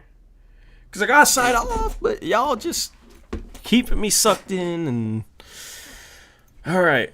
I'm going to end this stream. How are 27 people still watching? I don't know. No, I don't want to go to 7-Eleven. I don't want to pick out somebody's freaking Skittles. 7-Eleven? Yeah. What? And I have to, like, actually pick it out for them. So I've never accepted a 7-Eleven. So, yeah, no. I still don't know why that would be bad. I've provided nothing but great analysis of the Blazers game tomorrow. Yep. And we provided, obviously, like, a very, like, our honest basketball takes are, like, hilarious to people, too. And they're also, like, very knowledgeable. So, like, entertaining, basketball knowledge, like, we have the best of both worlds. So, honestly, I think me and Eric would do very well on a post-game show. The biggest problem I'd have is not, like, getting if we were allowed to say what, like, not being able to cuss or, like, yeah. Yeah, well, we got our YouTube niche, so just gotta keep growing that. You know, that's the goal. Hopefully the website will help grow that, because people will read articles and stuff, and maybe that'll get them to the channel, or otherwise they wouldn't have watched it. And yeah, so the website is mostly just to grow the platform. Alex, it's actually a pick'em tomorrow, so neither team is favored. Yup. Chris, yeah, Eric censors himself very well. What I'm, like, trying to. It's like when I get ranting, then Yeah. Yeah. I feel like you either don't swear or, like, your loudest word is, like, a swear word. Like, you just escalate to, like, the peak. It's like you swear, and then you're like, oh, I swear, and then you calm down. It's kind of funny. The crescendo. Torrey Jones as a water boy would give more defensive identity to the Blazers than Stotts has in almost a decade. Man, I'd be the water man. But, yeah, I'd love to be on the inside of a huddle. And just pop my head in there with some Gatorade. Maybe you guys should fucking trap. That would be me. And then I'd get fired. And that would suck. But, yeah. Mopping the sweat during Blazer games. I'd be good at it. I'm the best at mopping sweat. I have no doubt that if that was your job, you would take that very seriously and be the best you could possibly be. I'd make it to the All-Star game. Yeah, I'd be the sweat mopper in the All-Star game. I could see you would do it, like sitting there, like waiting for them to go to the other side of the court and like Chris says, like yelling at CJ because he switched a pick too early. Yeah. Man, if I couldn't get out of the way, I'd trip. Sell out. Sell out my body for the team, type of thing. Mm-hmm. Trip in front of the fast break. Joel, I don't even know where you're going with that, man. What the hell? Did I find that bug? Yeah, I let that bug fly away. There was also a spider on the ceiling, which looked very, scary last night. And it was, directly over my pillows on the ceiling. I did not sleep in my bed last night. I don't mess with spiders, bro. Bro, I couldn't do anything. It was on the ceiling in the corner, right above my bed. I couldn't sleep in my bed with that thing just right above me. I just dropped. It was in the corner, and I didn't want to get within 3 feet of it. So, yeah, no, I slept out there, and then I came back in my room in the morning, and it was on the door. So then I shook the door, it ran to the ground, then I just took my shoe, I just pummeled it. If it's on the ground, it's fine. I can just hit it with a shoe. If it's on the ceiling, if you go near it, it could just drop on you. And I was not trying to have it drop on me. So no, that spider is dead as hell. Yeah. Bro, it did have a weird looking. Eric even said okay, I understand why you were weirded out by that bug because it looked weird. Even Eric said that. So yeah, exactly you did say that. You did. I said it was a weird looking bug. I didn't say I was. Oh, I get why you were weirded out by a bug. I said it was weird looking, but yeah. Okay, backtrack. Skip. Okay, skip. Backtracking. Yep, that's how NBA Twitter works, Shervins. Yeah. Bro, should I change? Because my name is Tori, right? That's a girl. Mm-hmm. That could be seen as a girl's name. Should I change my @ to Tori and change my name to Tori and just get a picture of a random girl and see how many followers I get? Grow the platform that way. I mean, it would be hilarious to see what happens. It would work though. How about you get Blazers Uprise Twitter back up before you? Bro, I can't. If you have any ideas on how to get that back up, email them every day saying. I will give you the Blazers Uprise email account and you can email every day. Okay. You won't get it back, I promise. But I'll let you try. Because I've tried. So. You actually have the Blazers Uprise email account. Is it the same as the OneDrive? Yeah, it's it's you have the Blazers Uprise YouTube account, which is basically a Google account. So you have access to the Blazers Uprise. Yeah, don't mess around with that. What's up, Ben Hewitt? I'm saying you can go on that account and try and message Twitter if you want. I've tried.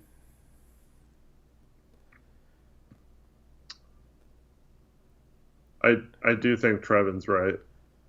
What?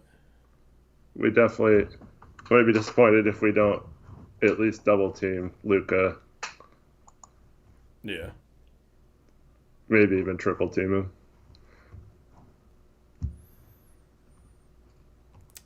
All right. This has been a very wonderful stream. Ben, you missed a whole lot. Let's just say that. Eric's comment right there was just basically a summary of just all the stuff that happened tonight. What would have been funny is if you didn't say that, he would have just thought that was a legit point. I know.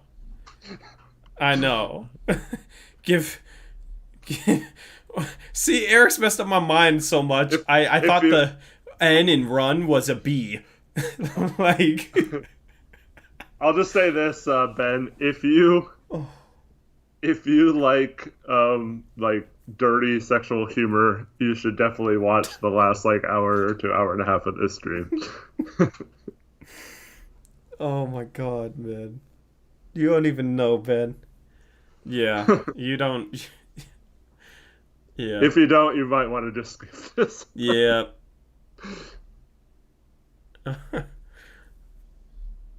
Trust me, you don't want the rundown. How messed is my sleep schedule? I literally woke up at 10:30 in the morning today. I woke up at 10 a.m. for the Clippers game, and Eric gave me shit like, "Wow, you just woke up." Or what you just woke up. You fell back to sleep. I didn't. Yeah. I was watching the game. I wasn't tweeting. I had it plugged in. I literally woke up at 10:30 today. Like, my sleep schedule was a lot better than it was. And you know that's true, bro. I know it's really weird when like I see you responding to messages and it's like it's not like you haven't gone to bed yet, it's that you're actually up and like doing stuff. Yeah. It's good though. I fell asleep at 3:30 in the morning yesterday, so on the couch instead of my bed. But yeah, what fixed it the past few days was, I didn't talk about that on stream. Let me just say, I had to leave the Airbnb early. Because it wasn't like an entire place. It was like a private like room, and I didn't want to leave it after. I didn't want to leave it by myself, if that makes sense. You know what I mean? I thought that would be awkward, so I left at like 6 a.m. and then I didn't fall back asleep. So, yeah. I literally can't like even explain it because like with how chat's been today, it would just be like, yeah.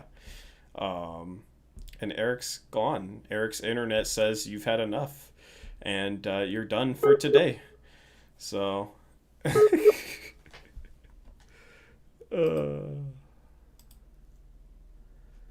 explain it. Is Eric gone for you guys too? Am I still here for you guys? Oh, what the hell? How'd you come back? I hear him eating, but okay, now he's back. You're still frozen. I just heard you eating. I wasn't eating. Trevin, you really want me to explain it, bro? I'm not going to explain it. We're not going to continue this, man. Can you hear me? Yeah. Can you hear me? Okay. Yeah. We'll just put it this way. Tori can't play full 5-on-5 rec league right now. So he's trying to get a little one-on-one time. So he's not completely lost when he can. My rec league isn't even 5-on-5; it's 4-on-4. 4-on-4, yeah, that's right. I should have gotten that joke. I always make fun of you about that. Yeah, that was perfect, and you botched it. Oh man. Tori's playing 1-on-1. Don't know if that's allowed right now in Washington, but. What? Eric, stop. Like I said, around me they took the rims down. You're not allowed to go play 1-on-1. But yeah, I guess around where you're at, it's okay.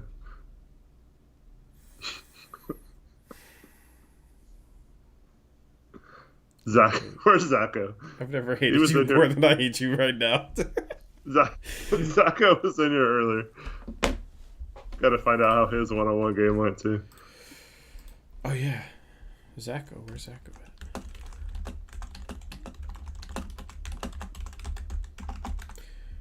All right, make sure to follow me on Twitter, by the way, at TorJonesYT.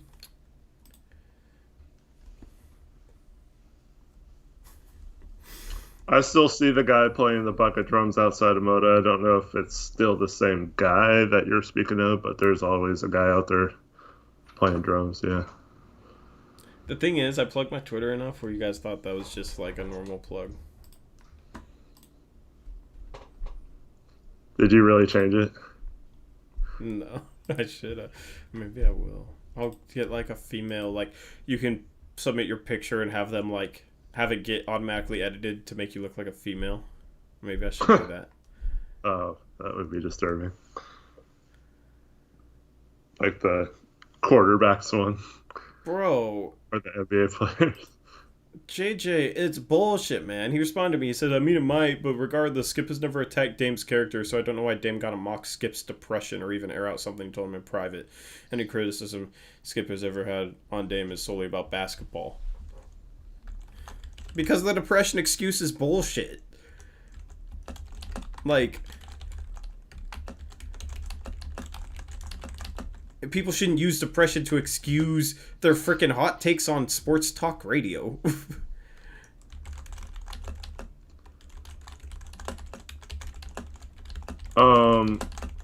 Shervins, where'd you move to? And Alvaro, I stopped calling it Rose Garden. I didn't want to ever stop calling it Rose Garden, but like I went to a lot of games last year, and yeah, I think it just became habit.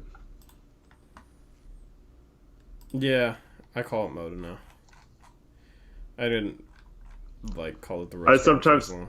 I sometimes call it MC, which is confusing too because the Memorial Coliseum is right there, and I never even made that connection. MC Memorial Coliseum Moda Center. Yeah, so I don't know. I got used to calling it Moda like 2-3 years ago. Probably 3 years ago. So, Dame wants to do a track with Drake over J. Cole. That low-key hurt me. Dame has always said how much he likes J. Cole, though. That's not really. Yeah, like if he's going for like chart-topping hit, Drake would probably be better for Dame. I feel like. Drac? You mean Drac? Drac. Just because like anything Drake's on just like goes up, even if it's with guys that aren't known. Like J. Cole, when he does his own stuff, like it charts highly, but I feel like when J. Cole like does something with lesser known artists, it doesn't really pop the same way as when Drake does it. So I don't know. Like I feel like Dame wants like a mainstream hit. So I think that's why he would he wants Drake over J. Cole. Like, because I know so many times where like someone's asked Dame who he's listening to right now, and he always says like J. Cole or something like that. Yeah, his style is more like J. Cole than Drake, for sure. But, yeah, Dame likes Swabby and Corday. Yeah, I mean, like, it's not like he said he'd rather do it with frickin' 6ix9ine instead of J. Cole. It's not like he said he'd rather do it with frickin', God, I don't know, Lil Yachty, Lil Uzi Vert instead of J. Cole. It's like Drake. So, not a big deal. He said that's the reason, but it just hurt me to hear I love J. Cole. Yeah. I mean, see, that makes sense. Like, if you're in that position, you might rather do it with Drake just because you'd want to hit that bad. Westbrook, so I get it though. Goat Spirit and Home Team were pretty good. A 69 track featuring Dame would slap. Bro, 6ix9ine sucks. 6ix9ine sucks. What are you talking about, Arvaro? Like, I'm tempted to like 5-minute timeout you just for thinking of 6ix9ine is garbage. Come on, man. Come on, man. I can't let that ride. I'm sorry. If you like him, that's you. But, like, my opinion on him, he's garbage. Westbrook, shut the hell up, man. You mean that dirty. I feel like he means that. Yeah, he means that dirty. God. Shut up. We ain't starting that again, Westbrook. Oh, man. Rate my badminton racket. What are you talking about, Chris? I am literally getting triggered at chat for saying 6ix9ine is the greatest. Like, even as a joke, like, I get triggered. Oh my god. You guys are actually triggering me. Oh. You guys are making me actually want to end the stream. But Home Team was Dame's best song. I didn't really like the chorus, but Dame's performance in that song was far better than anything else he's put out. Like his rhyme scheme and his flow. Even like the sound quality of his verse. Like, Home Team was definitely Dame's, like, best performance. I wouldn't say necessarily his best song, because, like, the chorus I don't think, like, fit the song. The chorus was fine. It just was, I don't know. I didn't really like it. You're forgetting Run It Up. Yeah, but, like, what Dame's verses in Home Team were far more impressive than anything he did in Run It Up.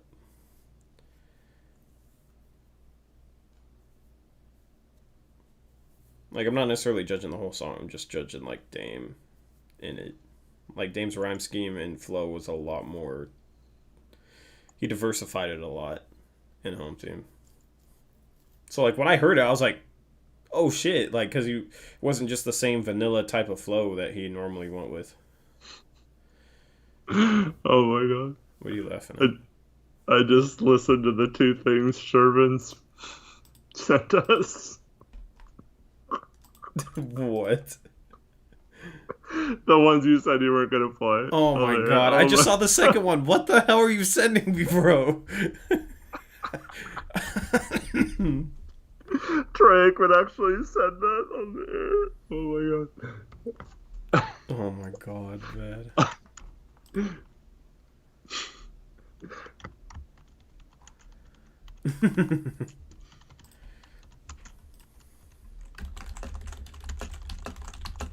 It's just both of us typing at this point. Oh my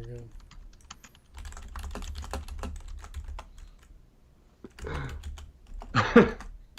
He said, so one of them was this clip of Troy Aikman breaking down Dak Prescott. he's got some someone was rushing him, and he said they started to. I can't even say it. I can't say it out loud. Don't, bro. I typed it. Yeah.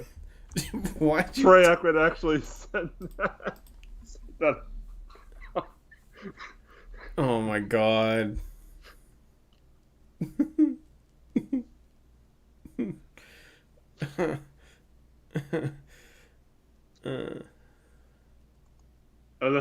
I like don't want to laugh. Like, it's hard not to laugh, but I'm like tired from laughing, and I don't want to laugh. Shit. Trevor went in the Twitter group chat and said, Blazers Uprise stream went to a weird place today. I said, you haters don't watch us don't get to know. We don't. You gotta join us within these walls to know what goes on inside these walls. You can't know from the outside. Doesn't work like that.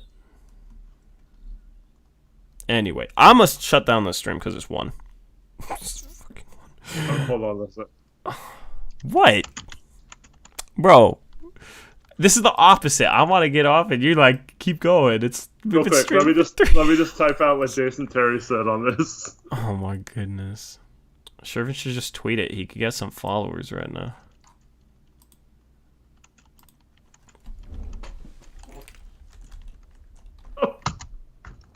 What? Why did you just like die? It sounds so bad when I type it out. Oh my God. Oh my God. He actually said... Oh my God. That's like verbatim what he said. No, I'm not saying it out loud. It's so... I mean, we did basically say stuff like that earlier, but... Yeah, you did, mostly. Oh my God. Why Bro, you talk all the time about ball movement. If I was there right now, I'd slap you. I already tweeted out earlier tonight, I really want to fight Eric Brett. That's just going to escalate into just like more and more like hostile tweets. Like a year from now, and I don't even want to know what it's going to be. But it's going to be 10 times worse. Oh. Read it out loud in your Toys and her thought. No. No. No. No. I will shut off the damn stream before that happens. And if y'all think I'm playing, I'm really not.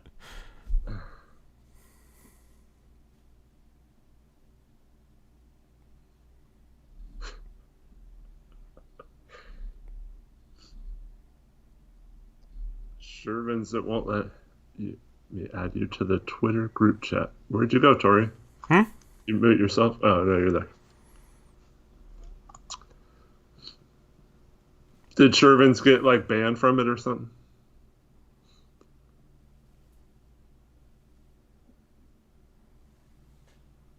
The only stream that doesn't end with Peace Out Go Blazers. Actually, our stream yesterday didn't because YouTube just shut off. Those don't count. Yeah. No, I'm saying maybe he got blocked from it or something. I understand he's trying to get added to. Yeah.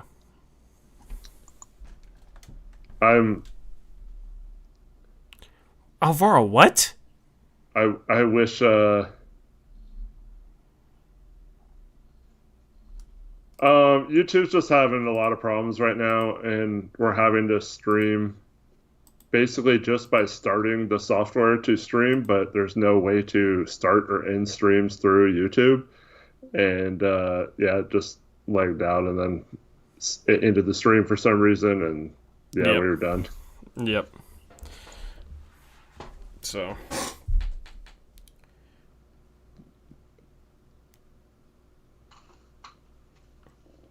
I'm kind of hating you for adding me to the group chat, Trevin. I was so shocked to see you like post in there. I like woke up one morning and went to the group chat and you were there, and I was like, what? Because I knew you always said, bro, I don't want in there. Like half the guys, it's like, I don't even want to start with this person. And then half of them are like just people asking the same question that if they just scrolled up like two posts up would see that we just talked about that. And like, it's not like here where people come in and out, you know, like you can actually just go back and read the chat a little bit. Yeah. Is Alvaro watching it back, and did he get to the point where I was talking about the wall? I don't know. Because he said, wait, Tori F's the walls? What?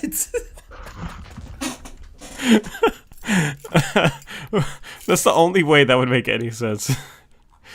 Oh my goodness, bro. Alright, I gotta go to bed. Yeah, you do. Go tell your wife what you said on the stream today. She doesn't care. Oh, I'm sure. Oh, yeah, wait. No, I'm sure that would probably go well for you or something. I don't know. Oh my god. Alright. So yeah, we're out of here. Thank you guys for watching. This is one to remember, or one to forget. We will catch you guys tomorrow. We'll either have a great celebration of a Blazer victory tomorrow night, or we'll have an extremely depressing but funny stream. Yep. Some of y'all might not even know what we're talking about. I'll catch you later. Good night, Michael. See y'all later. Peace out. Thanks everyone for watching. I ain't gonna shout all you out. I don't have the energy for that, but thank you guys for watching. We saw 28 people in here. That's awesome. Past 1, and I need to work still. And it's hella late, which means it's sketchy. So anyway, until tomorrow. Stay safe. Yeah, that, and as always, peace out. Go Blazers.